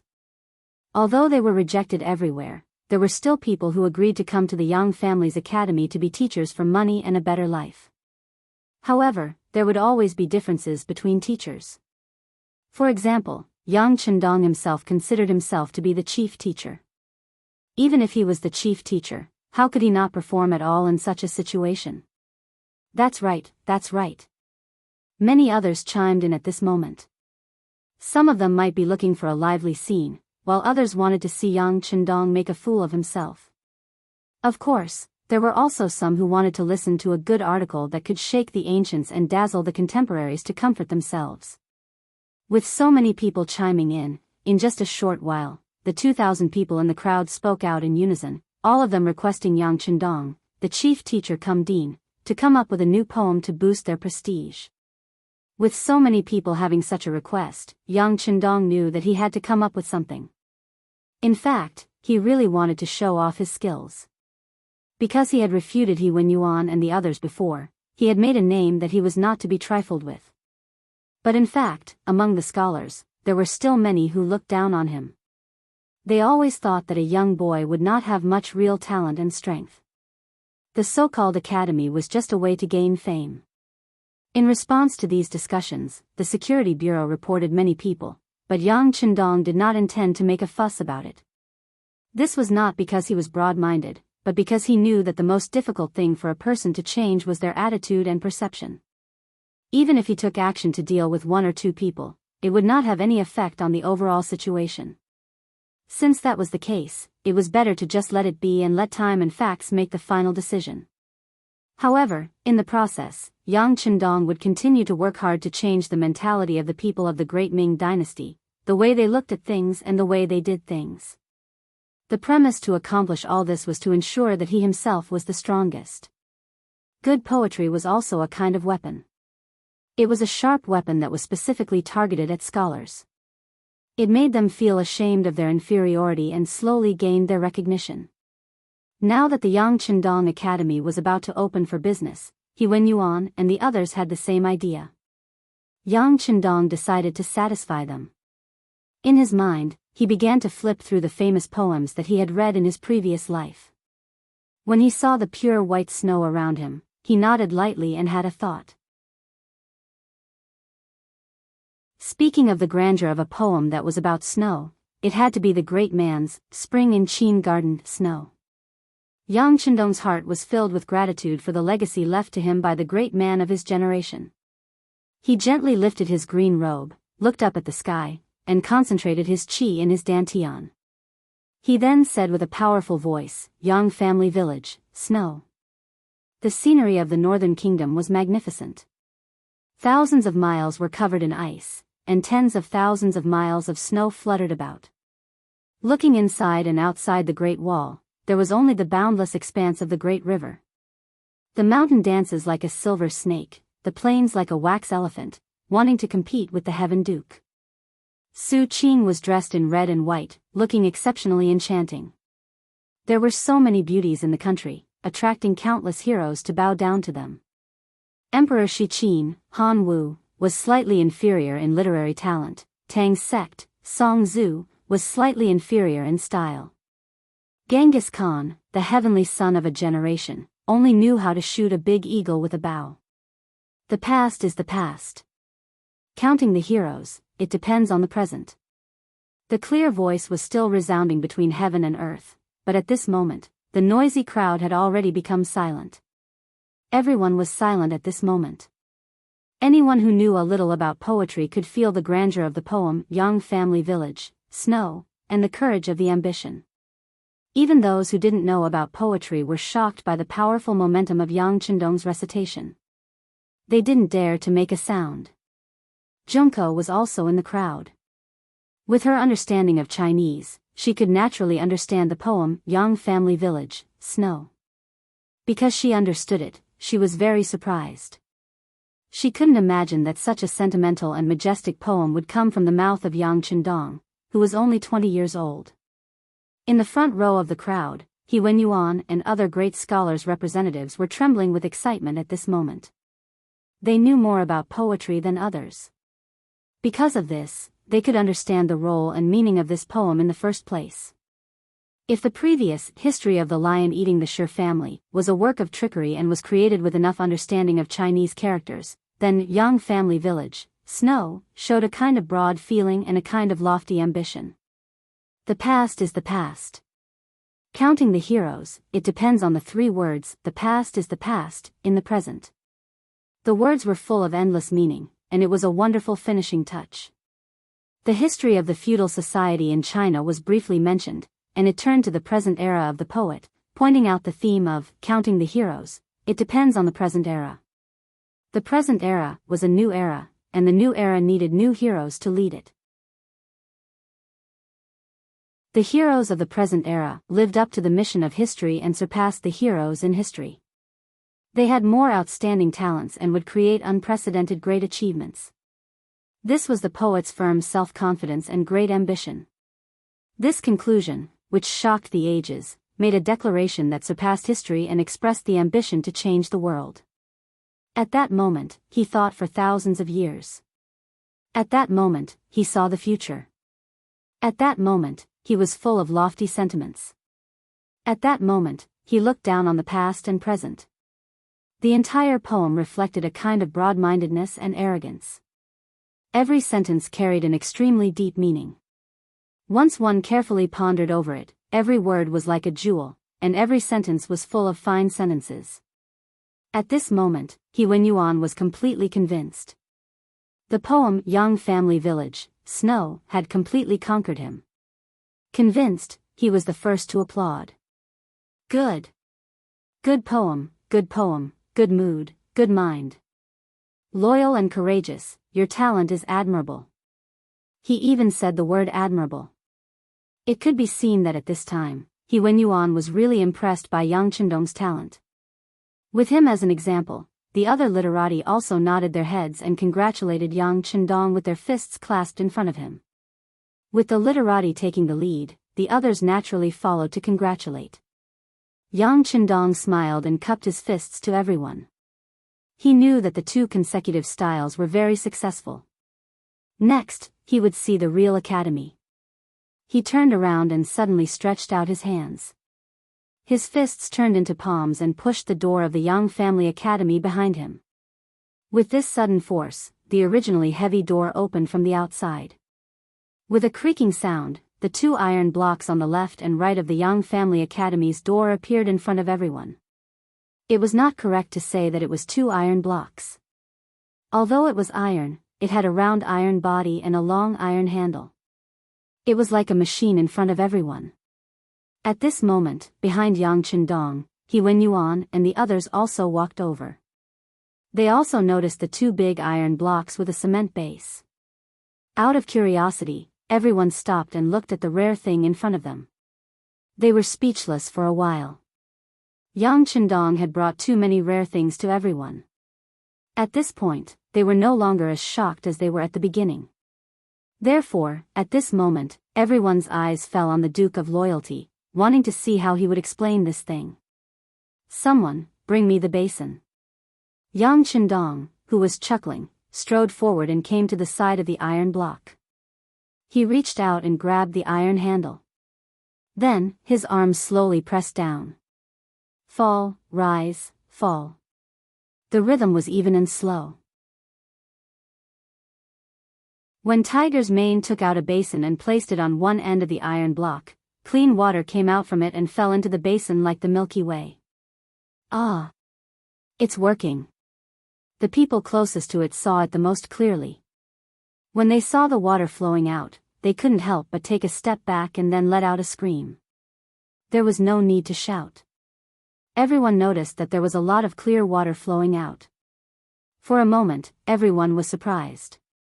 They were obviously very curious about the iron thing that could work after a few moves. Some of the people in the crowd who had done farm work even widened their eyes. They suddenly thought that if they had this kind of thing in the land they planted, wouldn't they not be afraid of drought? Yes, this is a water pressure well, a tool to draw water from the ground. The water pressure well is a tool to draw underground water to the ground. It is made of cast iron and the bottom is a cement-like block. The head of the well is the water outlet. The back of the well is thick and thin. The tail is a pressure handle connected to the heart of the well. It is about 20 to 30 centimeters long. It is often used, making it brighter. The heart of the well is a water guide skin. It is the force of this water guide skin and the heart of the well that draws the underground water up. The principle is not complicated. It's just that because of the backwardness of science and technology, no one has studied physics. Everyone wants to learn from the sage and Confucius. Naturally, they have no time to care about other things.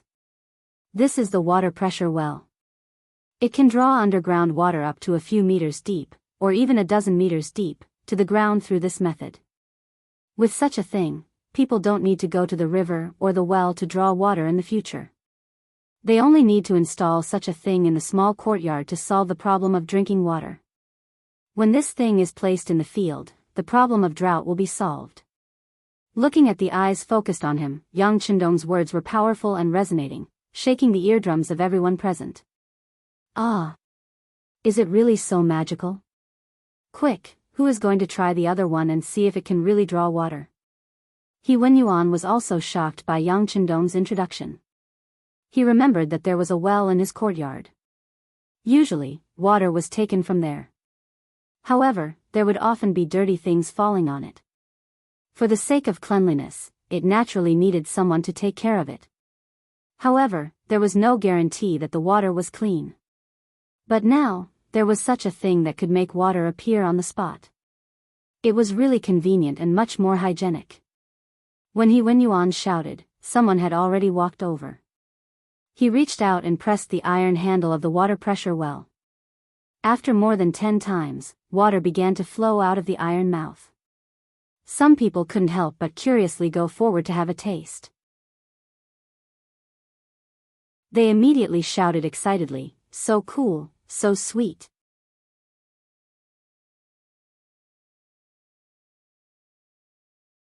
Chapter 246. Quick, let's go and have a taste. Hearing this, the crowd immediately became restless. Then, one by one, they crowded forward, wanting to try this new thing.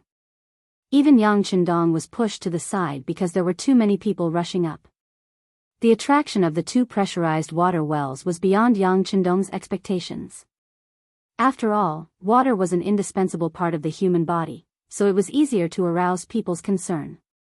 After a full hour, the crowd's interest in the pressurized water wells was not as great. In the courtyard of the Yang Family Academy, 10 tables had already been set up. Because there were too many people, this was for the preliminary examination. The 500 people would be reduced to at least 4/5, which meant that only 100 people would be left.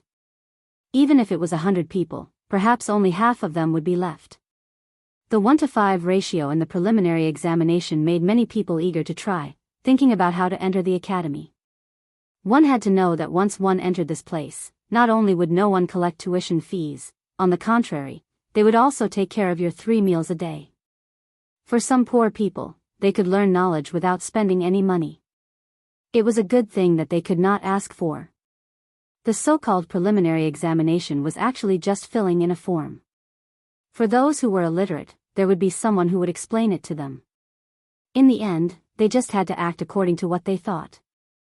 The whole process of filling in the form was not complicated. In just 2 hours, the work of more than 500 people was completed. Next was the tour of the Yang Family Academy. The spacious and bright classroom, the new tables and chairs, as well as the erasable blackboard and chalk, once again became the focus of everyone's eyes. The tour lasted all the way until noon.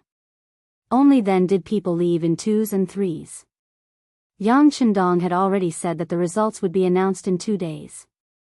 Who could enter the Yang Family Academy to study would be announced at that time. More than 2,000 people left with a satisfied expression. For many people, there was no need for this trip today. After hearing such a majestic poem and seeing many new things, it was enough for them to brag and show off to others. Wen Yuan also left. Before he left, he even politely told Yang Chendong that if there was a shortage of teachers in the academy and he happened to be off duty, he would be willing to help for free. With regards to Wen Yuan's initiative to express goodwill, Yang Chendong naturally smiled and agreed. However, only he knew in his heart that what he was teaching was not the flashy 4 books and 5 classics. He was teaching the way of survival. This was also a preparation for accumulating talents in the future. After everyone left, the area outside the Yang Manor became quiet again. However, Yang Chendong had no intention of resting at all. In his hands, he was holding the information added by the applicants and was checking them one by one. The security bureau was already on standby and fully cooperating. Once there was a talent that the young master had his eyes on, they would investigate him as quickly as possible and then verify the authenticity of his identity. Although Yang Chendong, who had made a great contribution, had taken the initiative to leave the court, he knew that his contribution was too great, so great that even the emperor had to be wary of him. Now that he had made such a big move, it was impossible for the academy not to be on guard. In fact, the security bureau had already found 3 secret agents of the embroidered uniform guard from the applicants. Although they were good at forging identities, in front of the extremely professional security bureau, they still revealed their fox tails.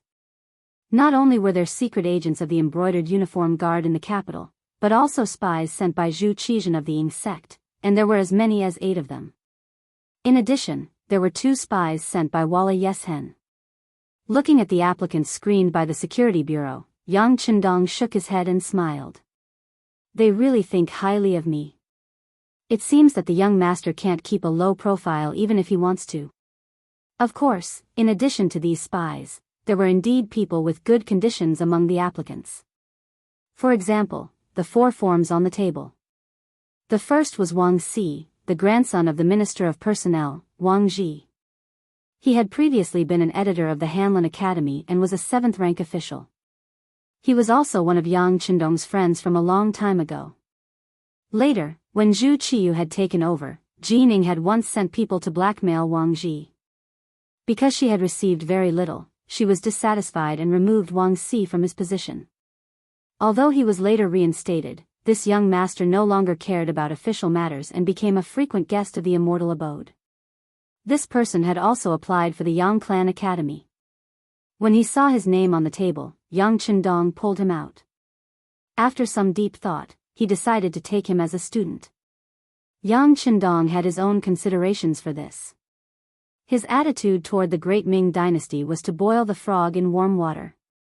In order to achieve this, the prerequisite was that there was enough warm water. He viewed Wang Si as a part of the warm water, and he would be able to influence the young master and young lords. It was even possible that Wang Ji's attitude toward the Great Ming Dynasty would change. Yang Qindong had been very close to Wang Si for a period of time, so he had a certain understanding of this person. He was very smart and did not have the bad habits of a hedonistic young master. In addition, he was not very old. As long as he was willing to learn, he would be able to achieve great things. The second person he chose was called Feng Ku, a dispirited scholar.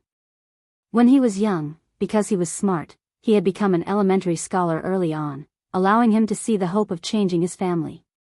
He had immersed himself in books, unable to extricate himself. However, people like this often did not excel in anything other than studying. Feng Ku was an example of this. His learning speed was indeed very fast, but he was lacking in contact with others, so he did not have many connections with other scholars. When he was taking the high scholar examination, he was tricked by another elementary scholar.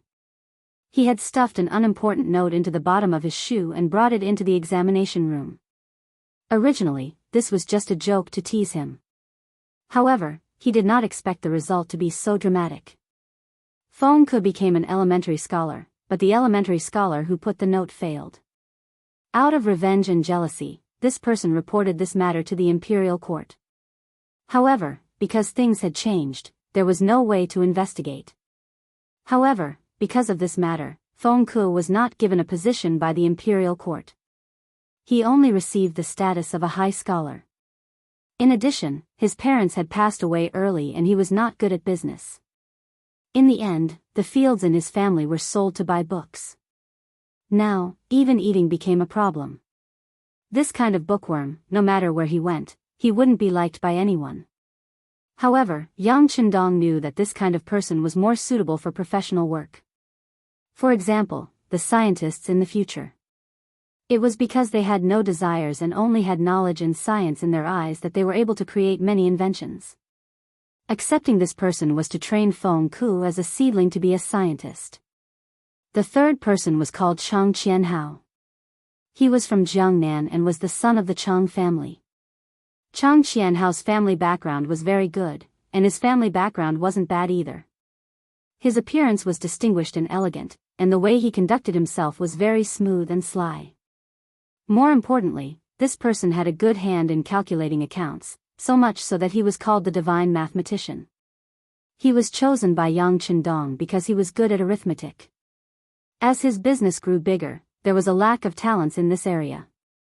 He was going to train this person as a future finance official. Although the Chang family was rich, Yang Qindong did not care about them. He believed that when he gave enough benefits, Chang Qianhao would know how to choose.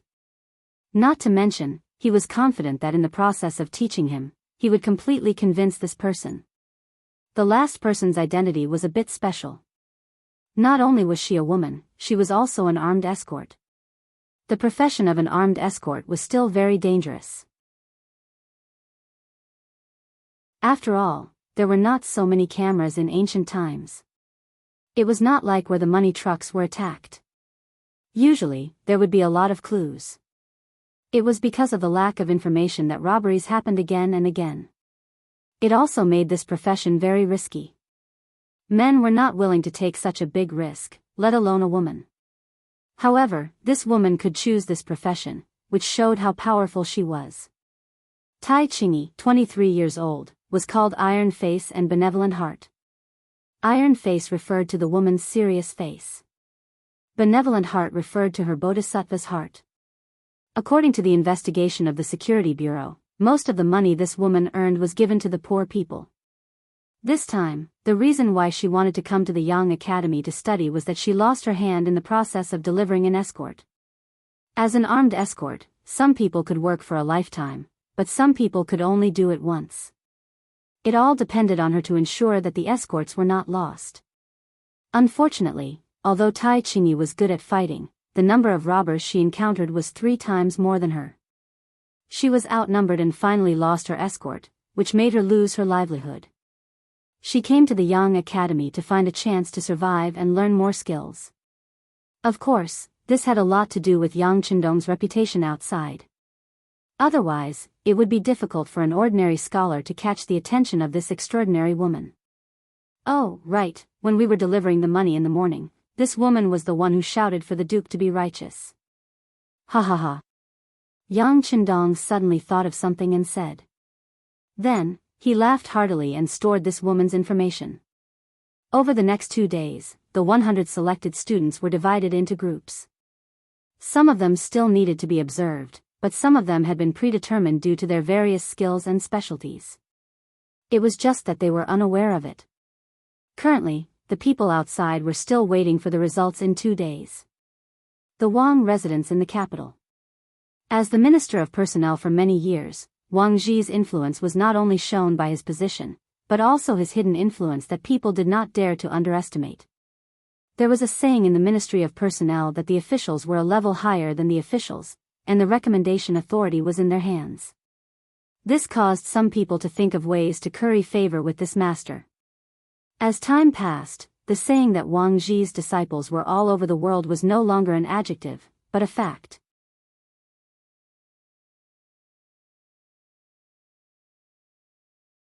Chapter 247.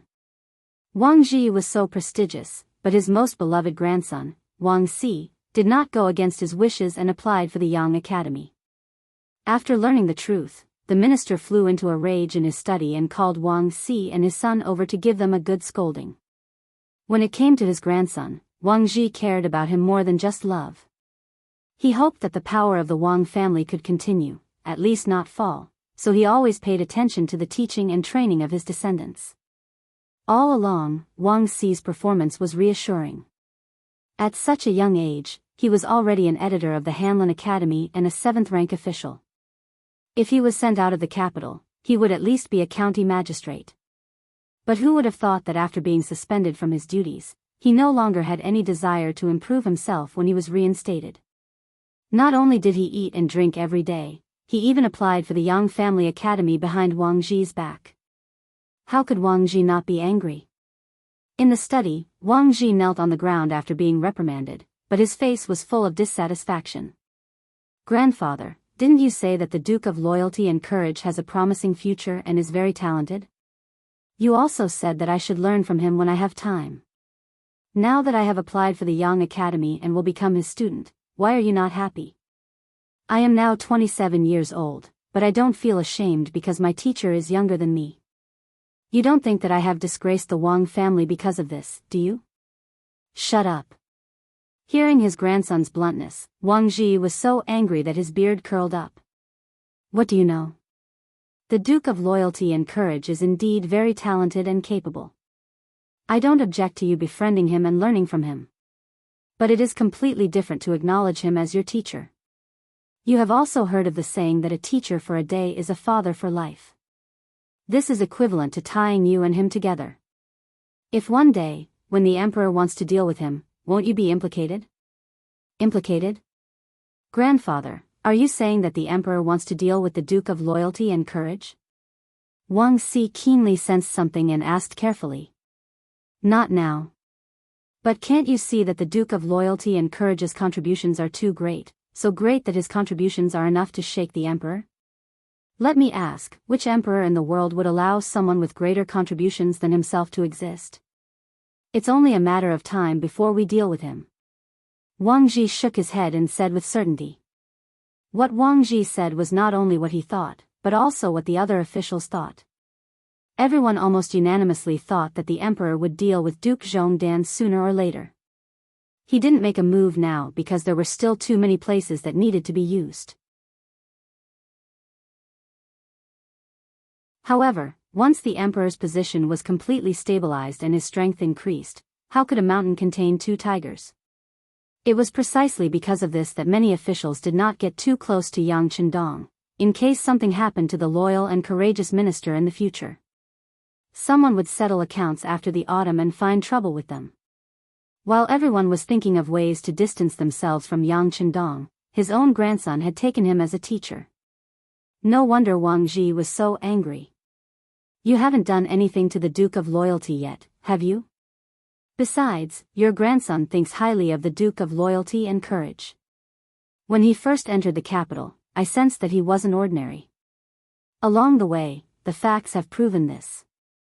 Even the Walla's army was defeated by him. If His Majesty wants to do anything to him, he probably won't be able to get much out of it. If things go wrong, he might even end up injuring himself. If that's the case, your grandson has walked the right path today, taking the initiative before others. Wang Si didn't think much of his grandfather's words. In truth, with his intelligence, he had already analyzed the situation. After analyzing it, he had come to this decision. He believed that one couldn't put all their eggs in one basket. Otherwise, that would be the easiest way to cause problems. Wang Si's retort left Wang Ji speechless. Only now did he understand that it wasn't that his grandson didn't understand, but that he knew everything, which was why he had come to this decision. Seer, do you know how risky this is? Grandfather, your grandson has thought about it. But as long as your Majesty is still on the throne, the Wang clan will be fine, and your grandson will also be fine. Besides, your grandson isn't the only one taking the Duke of Loyalty as his teacher. If your grandson discovers that the Duke of Loyalty isn't as formidable as you imagined, your Majesty can use your authority to ground your grandson at any time. If that really happens and the matter gets out, even if something happens to him one day, no one will use this matter to make trouble for our Wang clan. Wang Si's frank words left Wang Ji completely dumbfounded. He hadn't expected that his grandson, despite his young age, would be able to think of everything. If that was the case, what was there to worry about? As long as he discovered that Yang Chendong wasn't someone who could accomplish great things, he could bring his grandson back. Not only that, he could also tell the outside world that he had sent his grandson to investigate. If things went well, there was a high chance that this would turn into a great achievement. The worst-case scenario was already bearable. Wang Ji did not try to stop his grandson and agreed to it. Now, he was worried that his grandson would be accepted by Yang Chendong because of his relationship with him. If he couldn't enter the Yang Academy, then all of his thoughts would just be a bubble. This night, not only the Wang clan, but many other people were worried about this problem. Even the commander of the embroidered uniform guard, Lu Gui, who had sent out undercover agents, was worried. Although the 3 agents he sent out didn't seem to have any relationship with the embroidered uniform guard on the surface, it was true. As long as someone investigated carefully, they could still find some clues. If that was the case, wouldn't Yang Chendong think that he was a little girl and come to find trouble with him? For some reason, when he thought of Yang Chendong's strength, Lu Gui's heart was beating like a drum. This person wasn't someone to be trifled with. Furthermore, he never did business at a loss. At least, Lu Gui had never profited from his dealings with him. Lu Gui was still thinking about how to scheme against Yang Chendong. However, he didn't know that he had already been schemed against by someone else. In the prison of the embroidered uniform guard, the former Jianghu of the embroidered uniform guard, Tang Tong, was sitting on a bamboo mat with a depressed expression. Although it was called a bamboo mat, it was already in tatters. There was only a thin layer of it left. At this moment it was freezing outside, and the imperial prison was also very cold. However, even in such an environment, Tang Tong didn't dare to raise any objections. As a former Jianghu, he knew the rules too well.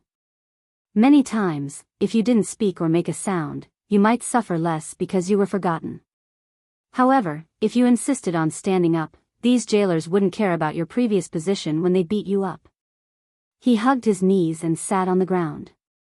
His eyes were listless and spiritless. Even when he heard the approaching footsteps, he didn't raise his head. It's time to eat.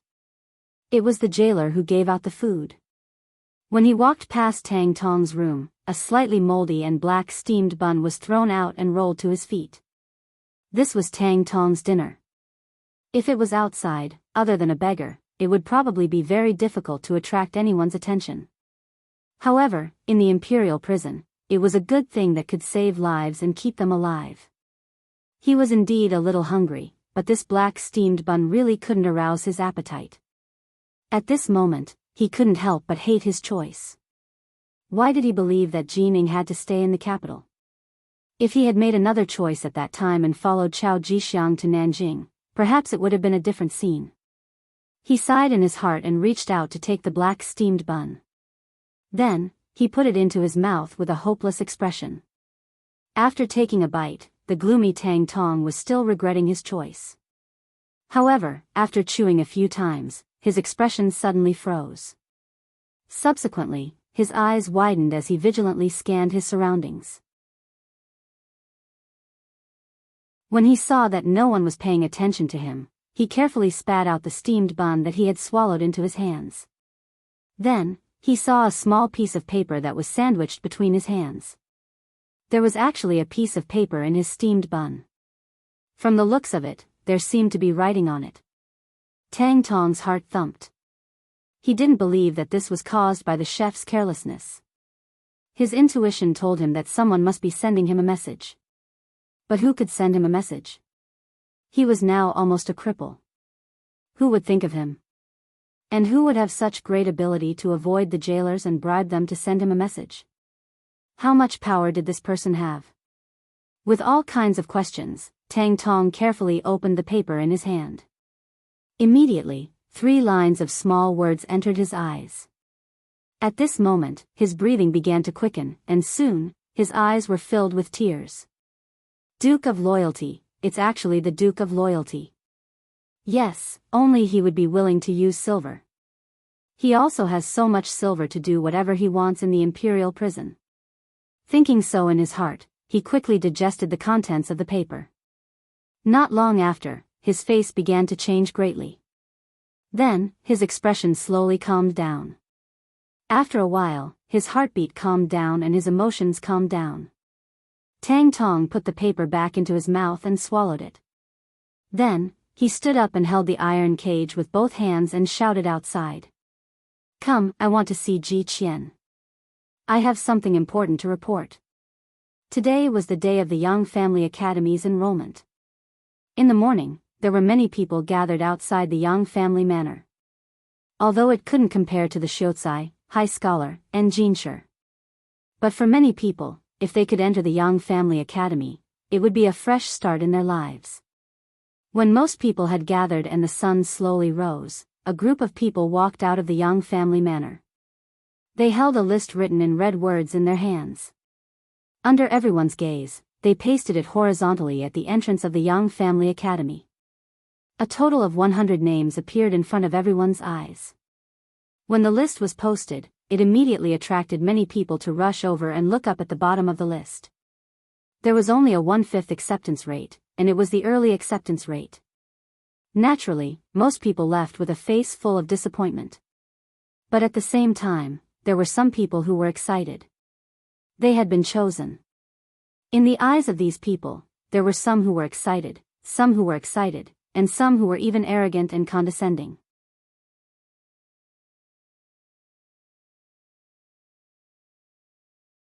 Chapter 248.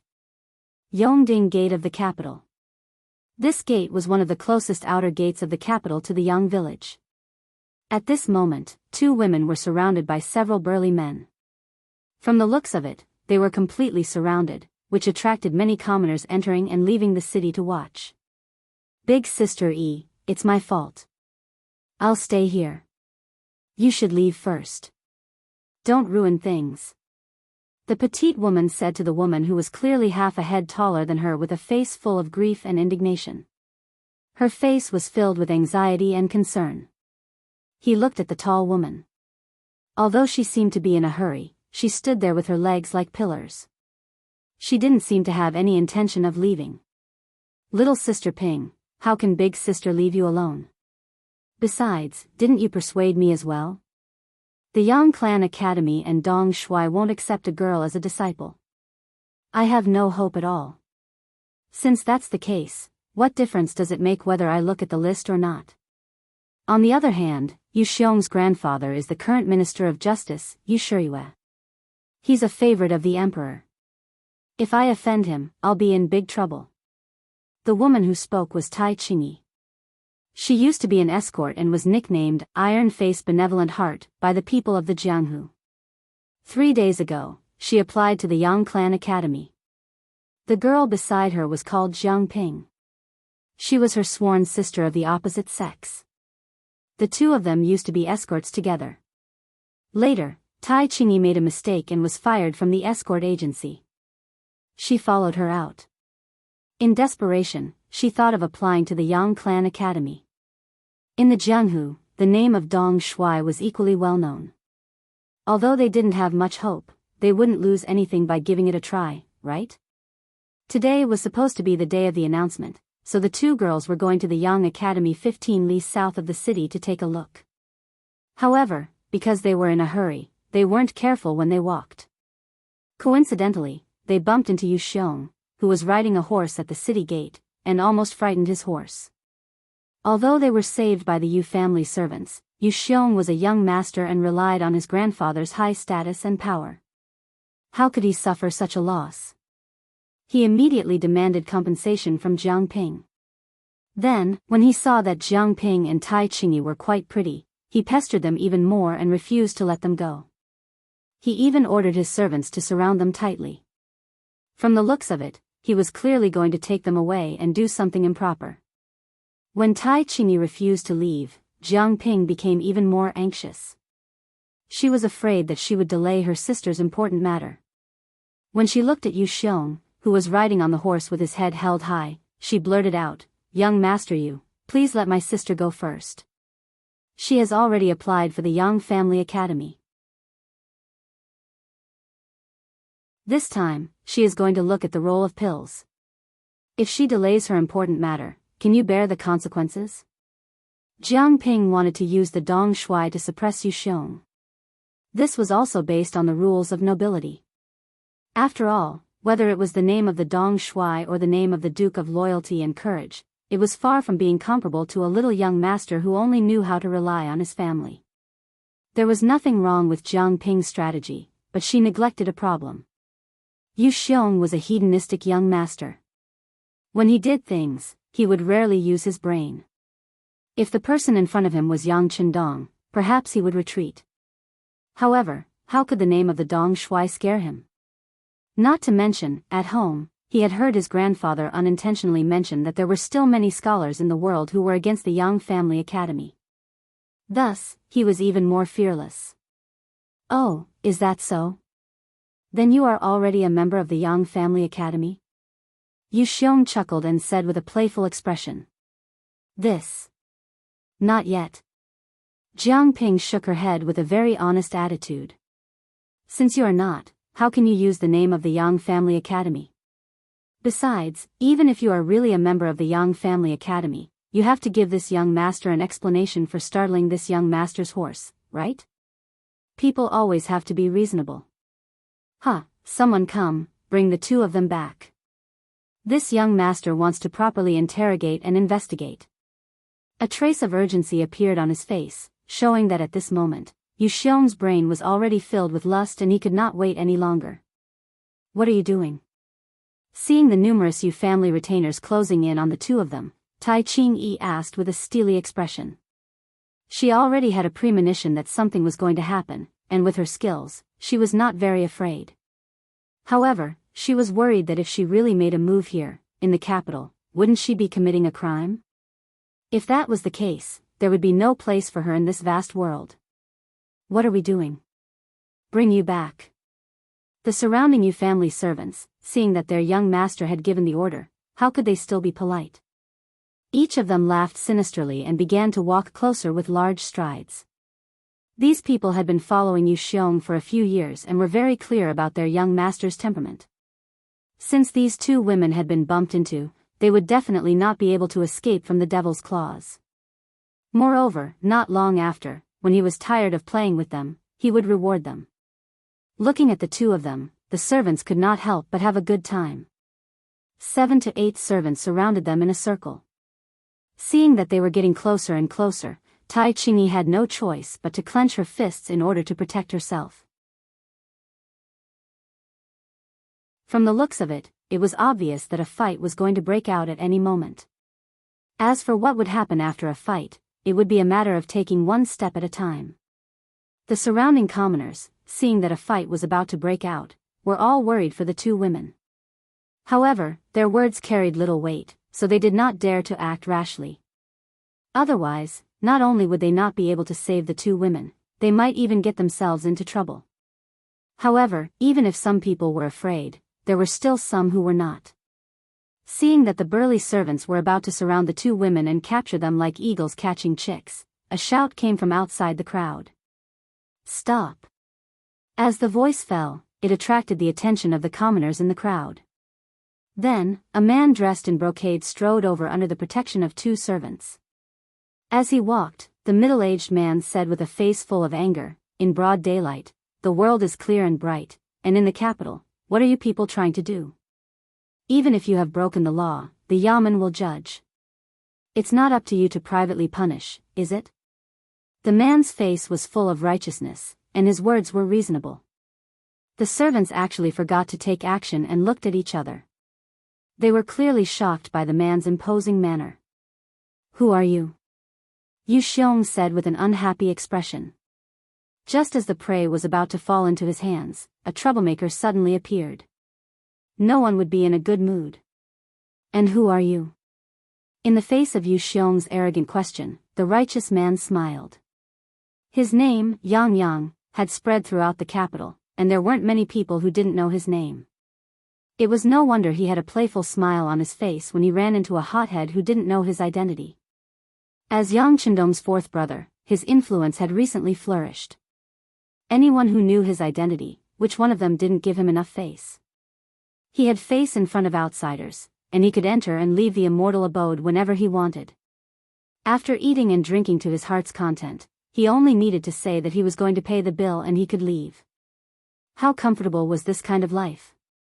All of this had been brought about by his sixth brother, and Yang Yang was very clear on this point. It was precisely because of this that he attached great importance to anything related to his sixth brother. When he found out that the Yang clan's academy was opening its enrollment today, he wanted to go and congratulate them. But he hadn't expected to run into such a situation at the city gates. Seeing that Yu Xiong was clearly bullying the weak, Yang Yang felt indignant in his heart. Thus, he shouted loudly and stepped forward. He originally thought that since he had only startled the horse and hadn't injured anyone, the other party would definitely give him face. But unexpectedly, the other party didn't recognize him, and he couldn't help but laugh heartily. "This young master is surnamed Yang, the fourth young master of the Yang clan. You'd better remember this well." Yang Yang took the initiative to announce his name, hoping to turn the matter into a small one. Since he had already revealed his identity, as long as the other party knew how to do things properly, they would definitely give him face. In return, he would remember this person and return this favor sooner or later. "Ah. You're the fourth brother of the East Marshal. We're applying to enter the Yang Clan Academy. We were originally going to look at the rankings today, but we ended up startling the horse in our haste. Fortunately, nothing happened." Jiang Ping was overjoyed when she heard Yang Yang announce his identity. Now that the Yang family had come, it seemed like nothing would happen today. "Wait a moment. What do you mean nothing happened? I was so scared that my heart almost jumped out. I must have suffered some internal injuries, so you must come back with me." Once this young master finds a doctor and confirms that I'm fine, I'll let you go. Just when Jiang Ping thought that there was nothing to worry about, Yu Xiong suddenly spoke and used his injury as an excuse to bring Jiang Ping and Tai Qingyi back to the residence. From the beginning to the end, Yu Xiong was talking to Jiang Ping and didn't even look at Yang Yang, as if he was invisible. But in fact, he had his own little plans and ideas. Yang Yang, the fourth young master of the Yang clan, Yang Chendong's fourth elder brother. It was said that they had a good relationship. How could Yu Xiong not have heard of this?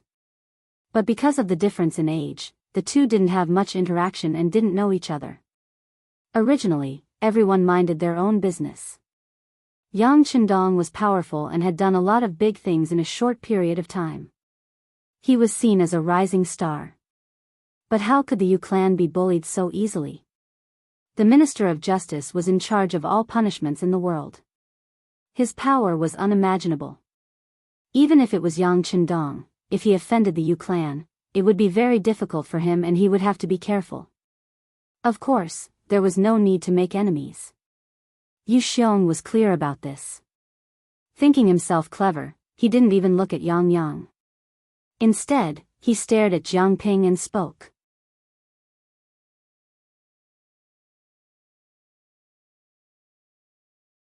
Chapter 249. When Yang Yang heard from Jiang Ping that they had applied for his sixth brother's Yang Clan Academy, he felt relieved. Since this matter concerned his sixth brother, he had to get involved. However, when he raised his head and saw that Yu Xiong didn't even look at him, he immediately became angry. "Brat, this young master is talking to you. Did you hear me? This young master is Yu Xiong. I'm sure fourth young master has heard of me. Today's matter has nothing to do with you, so it's best if you don't interfere. Men, arrest these two women who tried to harm this young master and bring them back for interrogation." Yu Xiong originally didn't want to talk to Yang Yang in order not to cause a conflict between the two clans. However, seeing that the other party didn't recognize him, he immediately revealed his identity and advised him not to meddle in other people's business. Otherwise, he would only be losing face. Although Yu Xiong's words were ear-piercing to Yang Yang's ears, he felt somewhat helpless. He had naturally heard of Yu Xiong's name. After all, there were only a few high-ranking young masters in the capital. As long as one paid attention, they would know a little. As someone who had been in the capital for several decades, how could Yang Yang not know? Usually, everyone really had the idea of minding their own business. But if they really met face to face one day, they would just greet each other and it would be over. This was because the Yu clan wasn't to be trifled with. However, he didn't ask about the other party's identity before stepping forward. Now that he knew the other party's identity, if this matter were to spread, wouldn't people think that he was a person who bullied the weak and feared the strong? More importantly, this matter involved the students of the Yang Clan Academy. Although he didn't know if they were accepted, it was related to his sixth brother. If he shrank back now, it wouldn't be easy for him to deal with his sixth brother. The Yu clan wasn't to be trifled with, but he couldn't ignore this matter either. Thus, Yang Yang was caught in a dilemma. More importantly, if he were to make a move now, he would be at a disadvantage since he only had 2 servants with him. If he were to be beaten up, even if he managed to regain his face later, it would still be a humiliating matter. Yang Yang was caught in a dilemma and didn't know whether to advance or retreat. For a moment, he didn't say anything. When Yu Xiong saw this, he was naturally overjoyed. Thinking that the other party was afraid of his identity, he became even bolder and shouted at his servants, "What are you waiting for? What are you waiting for?" Since their master had given the order, the 8 servants no longer held back. They surrounded the 2 women and stretched out their arms to grab them. "Sister, what should we do?" Jiang Ping saw that the other party had made a move. If she didn't retaliate, then her power would be tied up tightly. Then, she really didn't know what her fate would be. "Let's do it. Let's fight first and talk later." A look of determination flashed across Tai Qingyi's face. She naturally knew what the consequences would be if she fought back. However, he had no other choice at this time. He couldn't just let the other party take action and allow himself to be captured. After Tai Qingyi finished speaking, she took half a step back and dodged a big hand in front of her. Then she punched the man's elbow. The strong and precise force made the servant cry out in pain and retreat. He is actually a martial artist. When the others saw Tai Qingyi's counterattack, they couldn't help but applaud. The commoners, who originally thought that things were not going well, were already prepared to complain about the two women's miserable fate. However, they didn't expect that the two women's skills were good and their counterattack was so sharp. This counterattack also fell into Yang Yang's eyes. His originally gloomy expression became much livelier in an instant. Good job. As long as the two of you can rush out, I will wait for you in front and go with you to the Yang family manor to clarify things. Yang only brought 2 servants, afraid that they would be a burden to Tai Qingyi. After saying this, he turned and walked towards the city gate of Yongding City. Originally, they didn't know what the result would be after fighting, but Yang Yang's words pointed them in the right direction. At this moment, the 2 women didn't hesitate and used both their hands and feet to dodge the Yu family servants who came rushing over. Tai Qingyi's skills were good. Otherwise, she wouldn't have been chosen by Yang Qindong among the 500 people. It wasn't a problem to deal with 8 boorish men who relied on their status and background. With the help of her sister, Jiang Ping, after just a few dozen moves, the 8 Yu family servants fell to the ground and wailed in pain. Yu Xiong was also frightened and retreated, hiding in the crowd. No one came to stop them. Tai Qingyi shouted to Jiang Ping, "Let's go quickly." The 2 of them quickly disappeared from the city gate. From the beginning to the end, the people from the warden's office of the 5 cities didn't appear. That was because they knew that Yu Xiong was about to do something bad. They were afraid that their appearance would delay his good deed, so of course, they would hide as far as possible. Unexpectedly, in the end, it helped Tai Qingyi and Jiang Ping. When Yu Xiong saw that his servants were beaten to the ground, he was afraid that the 2 women would take revenge on him. Naturally, he rode his horse and hid far away. After seeing the 2 women escape, he returned to his original arrogant appearance and shouted loudly, "Where are the soldiers? Is no one coming to deal with the beating?" Outside the city, Yang had only just arrived when Tai Qingyi and Jiang Ping rushed over from afar. Looking at the 2 girls, he couldn't help but exclaim in admiration, "Good skills. 4th brother is a person who loves talents. I'm sure that after knowing how powerful you are, he will accept you as a student of the academy. How about this, follow me first." Yang Family Village. At the gate of the Yang Family Academy, some people were happy and some were sad. But no matter what kind of mood they had, the facts couldn't be changed. Many people left in disappointment, while some happily took things that could prove their identity and stepped into the academy. Last time, they only came to the outer courtyard of the academy. There, they were stunned by the 2 pressure wells that they had never seen before. But when they entered the inner courtyard of the academy, the spacious school building made of cement and the classrooms with expensive glass windows appeared in front of them. Especially the row of neatly arranged dormitories. It was said that they were specially prepared for students. There was even a canteen for eating, a laundry room for washing clothes, and some cold fitness equipment that they had never seen before. But at this moment, they felt so warm and considerate. After entering the inner courtyard of the Yang Family Academy, the words moral, intelligence, physique, beauty, and work, and science and technology is the #1 productivity, were sprayed on the walls, giving people a feeling of vitality and freshness. Everyone only knew a little about these phrases that they had never heard of before, but they could vaguely understand them. Everyone couldn't help but feel a sense of longing for the future. Inside the academy, there were already people in charge of receiving people. Any student who was accepted would receive a special room and a certain number of meal tickets. According to the staff, after coming here, they had to rely on themselves. No one was allowed to bring servants, and they had to rely on themselves for food, clothing, housing, and transportation. No one dared to go against this requirement. First, the number of young masters who could be accepted was limited. They were in the minority among the 100 people and couldn't cause any trouble. Second, the rules were written very clearly. Every student had 100 points of conduct. Once all of their points were deducted, that would be the time they had to leave. The rules also wrote that no matter what the reason was, if one didn't follow the rules of the academy, at least 2 points would be deducted.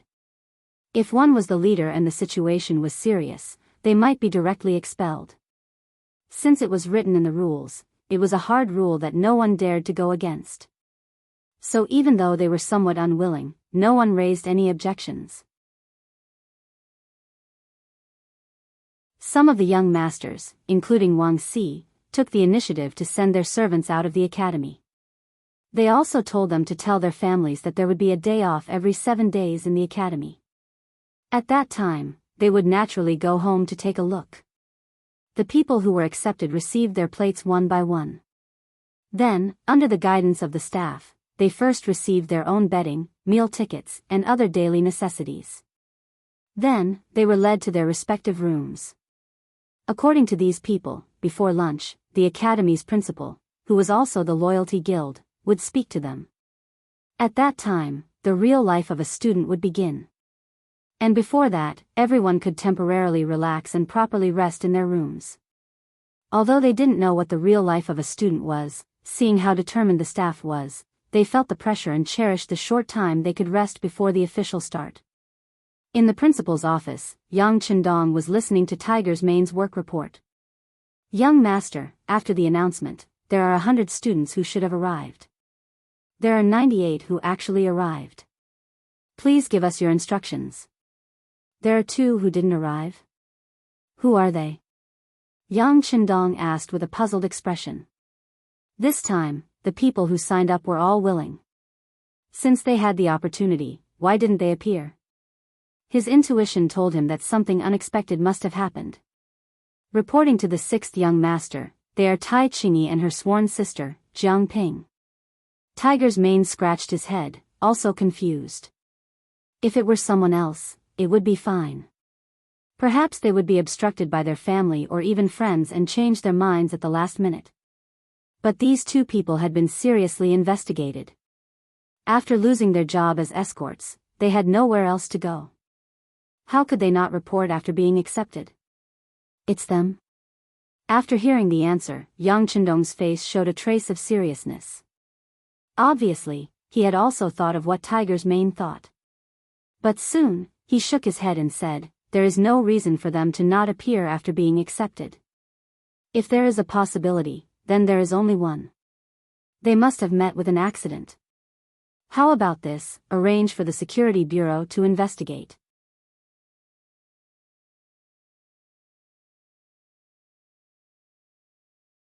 Chapter 250. As soon as Yang Chendong finished speaking, Beta Persei's rough voice came from outside the door. Young master, Yang Si is here. He said he has something urgent to report. Let him in. After Yang Chendong nodded, the door was pushed open from the outside. Yang Si, wearing a pure cotton robe, walked in. Young master, 4th master is here. He also brought 2 girls with him. Behind them are some soldiers from the warden's office. What's going on?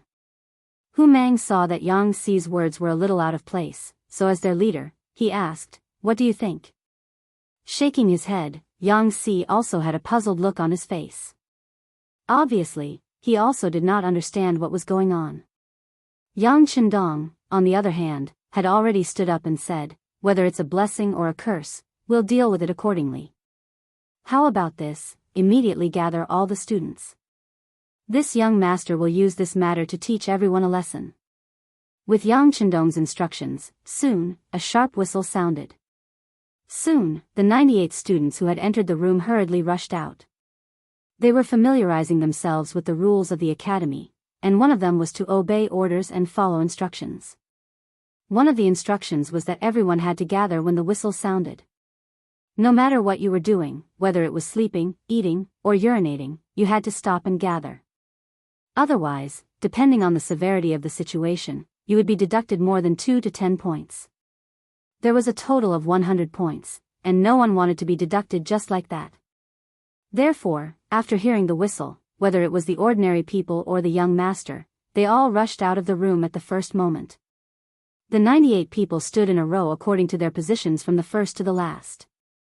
Just as they were seated, Yang Chendong, wearing a green cotton robe, appeared in front of everyone under the protection of Tiger's Mane and Beta Persei. "Alright, since you're all here, follow me out to watch the fun." As a student of the Yang Academy, the first thing they had to have was courage. In the future, Yang Chendong would have many examples to prove their courage. With Yang Chendong as the leader and the other students as support, a group of more than 100 people walked out of the Yang Academy. When they arrived at the gate, they saw Yang Chendong, 2 servants, Tai Qingyi, and Jiang Ping confronting dozens of soldiers from the 5 cities' warden's office. As soon as the group of more than 100 people walked out, they attracted the attention of these 2 groups. When he saw that the leader was the Duke of Loyalty, Yang Chendong, Yang Yang's originally tense face relaxed a lot. "Sixth brother, I'm here." "Fourth brother." Seeing Yang Yang waving his hand at him, Yang Chendong, who originally had a confident face, had a hint of warmth in his eyes. Those who knew him knew that he would only show such a kind look to his family and the people he cared about. "Sixth brother, I'm afraid I've caused you trouble this time." Yang Chendong's eyes flashed with self-blame as he watched Yang Chendong walk closer and closer. "Fourth brother, you don't have to say that. You and I are brothers. Your business is naturally my business. What's going on?" Yang Chendong said as he casually glanced at the soldiers of the 5 cities' warden's office. With just a glance, the dozens of soldiers on the opposite side quickly lowered their heads. After the 2 consecutive defeats against Tile, there was no one who didn't know about Yang Chendong. There was no one who didn't know about the military god.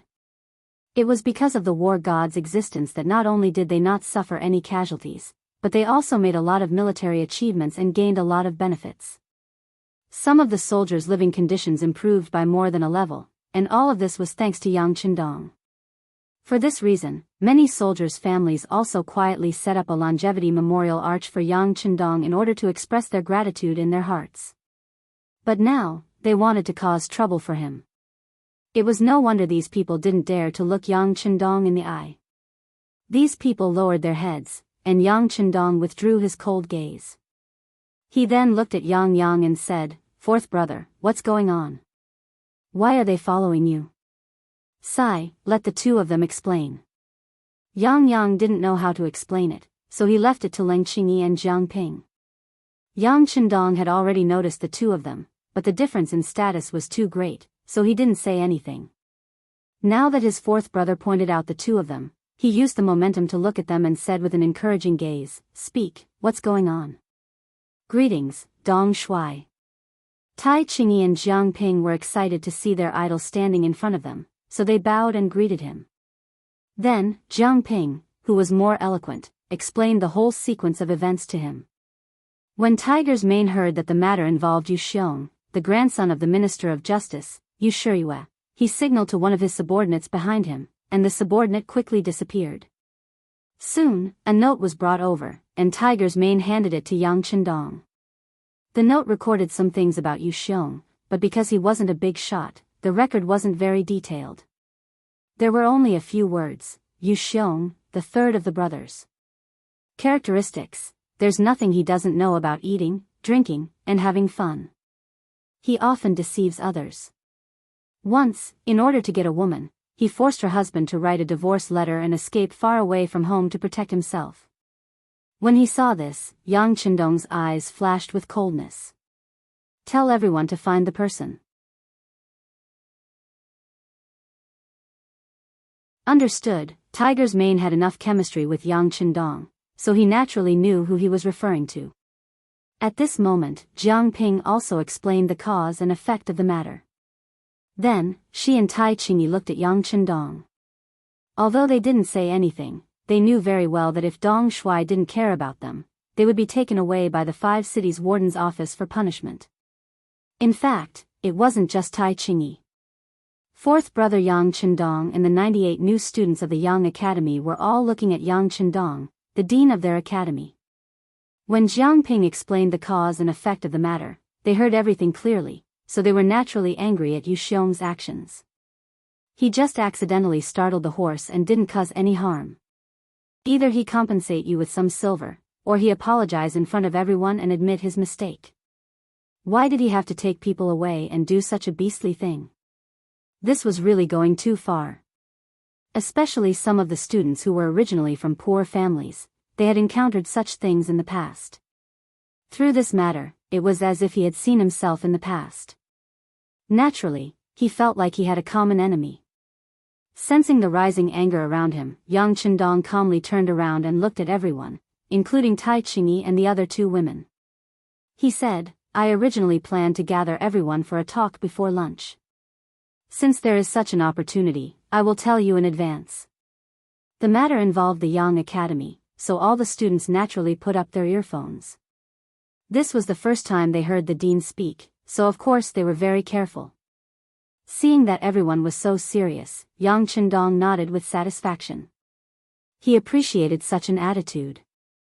Since that was the case, he wouldn't be stingy with his words. Very good. Since everyone is able to enter the Yang Family Academy, it proves that everyone has a kind of fate.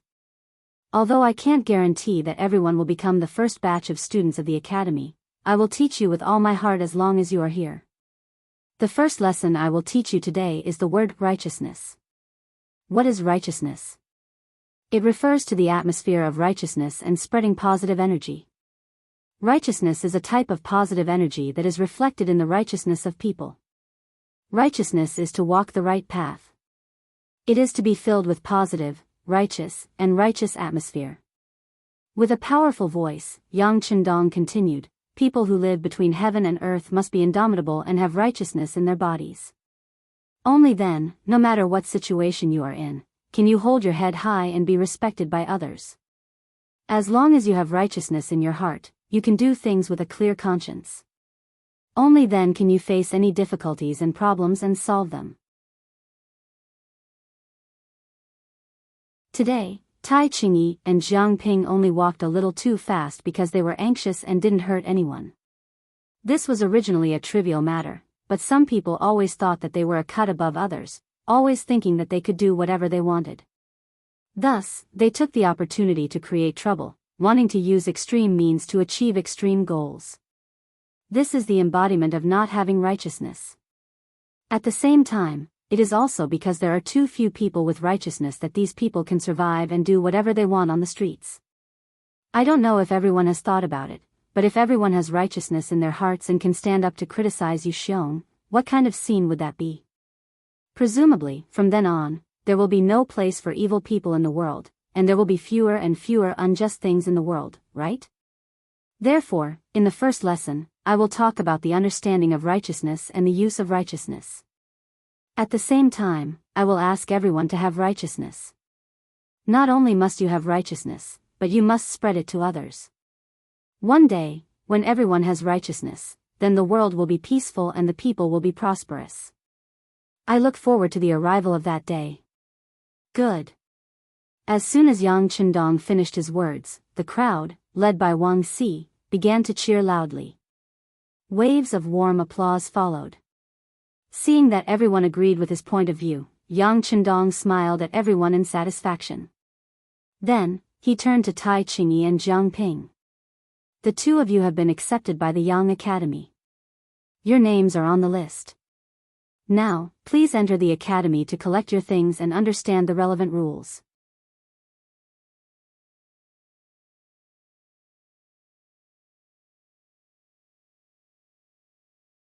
Chapter 251. Tai Qingyi and the other girl, who were originally very excited by the righteous words, showed joy and excitement when they heard Yang Chendong say that they were accepted. They immediately agreed happily. Just as they were about to enter the academy, they remembered that the people from the 5 cities' warden's office were right in front of them. If they couldn't solve this problem, how could they study in peace in the academy? Noticing that the two girls' footsteps were a little hesitant, Yang Chendong nodded lightly. These two had not been blinded by the joy in front of them, so it could be seen that they were still very rational. After his good impression of the two girls improved a little, Yang Chendong suddenly turned to the soldiers of the 5 cities' warden's office 30 steps away and said, I presume you all know this Duke? Yes, yes, we greet the Duke of Loyalty and Courage.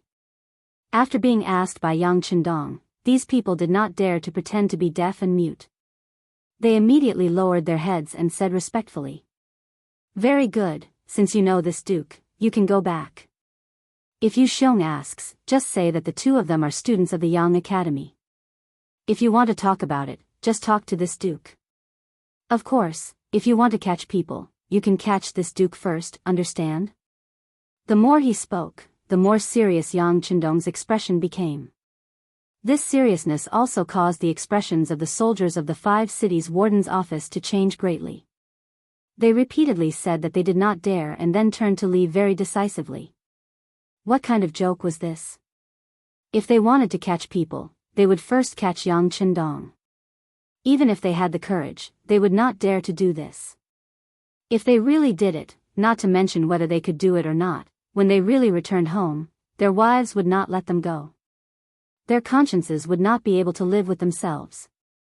The soldiers of the 5 cities' warden's office left because of Yang Chendong's words. They left so happily without a trace of reluctance. This made all the students very excited after seeing this. This was their dean. He had righteousness in his heart and was not afraid of any powerful people. They did not know when they would be able to be like this, facing all difficulties with one word and solving them with one word. A crisis was thus resolved. The 100 students all returned to their positions and walked towards the Yang Clan Academy. Yang Chendong came to Yang Chendong's side and asked with concern, "Sixth brother, will there be any trouble?" "What kind of trouble? We weren't in the wrong to begin with. It was all that Yu Xiong's fault. It was just a child's mischief. It wasn't a big deal. This time, I really have to thank fourth brother. If you hadn't appeared in time, I'm afraid that things would have gotten out of hand. At that time, it would have been much more troublesome to solve." "Hee, why don't we enter the courtyard and have a drink together?" Yang Chendong chuckled. Hearing that not only was there no mistake, but there was also merit, Yang Yang's high-hanging heart could finally settle down. Good, good. It's rare for sixth brother to be so considerate. Fourth brother will drink with you. Hee, let me try your delicious food. Yang Yang's heart was clear. Everyone said that all the delicacies in the world were in the immortal abode. Actually, that was not the case. The delicacies of the Yang family manor were the ones that were on a whole new level. At that moment, the two brothers chatted and laughed as they walked towards the inner courtyard of the Yang family manor. Just as they arrived at the entrance, a beautiful girl blocked their path. "Dong Shui, I also want to enter the Yang Clan Academy to study." The person who came was Junko. She had just witnessed everything that happened at the entrance of the academy and heard Yang Chendong's understanding of the word morality. While she was excited, she also believed that the academy must be a very mysterious place. She would definitely be able to learn a lot there. Therefore, she decided to recommend herself and asked to enter the academy as a student. In order to achieve this goal, Junko was prepared to be rejected. She used her seemingly weak body to block in front of Yang Chendong. She looked as if she would not let him pass if he did not agree. In the entire Yang family manor, there were not many people who dared to do this. Other than the few matriarchs, no one else would do this. Otherwise, the consequences would definitely make you regret it for the rest of your life. Junko was a beautiful girl. Perhaps this was her advantage. She used her body to block in front of Yang Chendong. She had no intention of letting him pass. "Cough, sixth brother, I will go in first. I can already smell the wine, ha ha ha." Yang Chendong said tactfully. He knew that if he continued to stay here, it would only make things awkward for Yang Chendong. Therefore, he found an excuse and took the lead to walk into the inner courtyard of the Yang family manor. "You guys go in too." Yang Chendong looked at Tiger's mane, who was still standing beside him. He only turned his head to the side. At this time, he was not alert at all. Yang Chendong shook his head and said aloud, "Yes, young master." Tiger's mane couldn't wait to leave. After answering, he strode away. At the same time, the first guard, Qiu Vi, and the others followed behind him. Soon, only Yang Chendong and Junko were left. He finally asked, "Why did you decide to study in the Yang family academy? Your bodyguard's body is fine. It should be time for you to leave." "No. I'm not leaving." Junko shook her head and said firmly. "Reason?" Yang Chendong's tone was cold as he asked. "Reason?" Junko's beautiful big eyes turned and said, "I admire the culture of the great Ming dynasty. It's that simple to learn the advanced knowledge here. Then after you learn it, go back and spread it to Japan?" Yang Chendong seemed to be very specific. "This. Yes." Junko didn't want to admit it, but she didn't know why. In front of Yang Chendong, she told him the truth. Perhaps she also knew that she couldn't lie to him with her strength. "You're very honest." Yang Chendong first approved of Junko's attitude, but then he said, "But why should I accept you? What's in it for me to take you in?" This. Junko's eyes kept blinking. At this moment, she really wanted to tell Yang Chendong that she was the princess of Japan, but she was worried that once he knew her identity, Yang Chendong would report this matter to the imperial court of the great Ming dynasty. In that case, things would be a little troublesome. This was not what she wanted. If she couldn't use her identity to pressure him, then she could only use money. Junko said, "I can give you a lot of gold and silver. Give me a number." "Oh. A lot of gold and silver. Hee, you should have some understanding of me these days.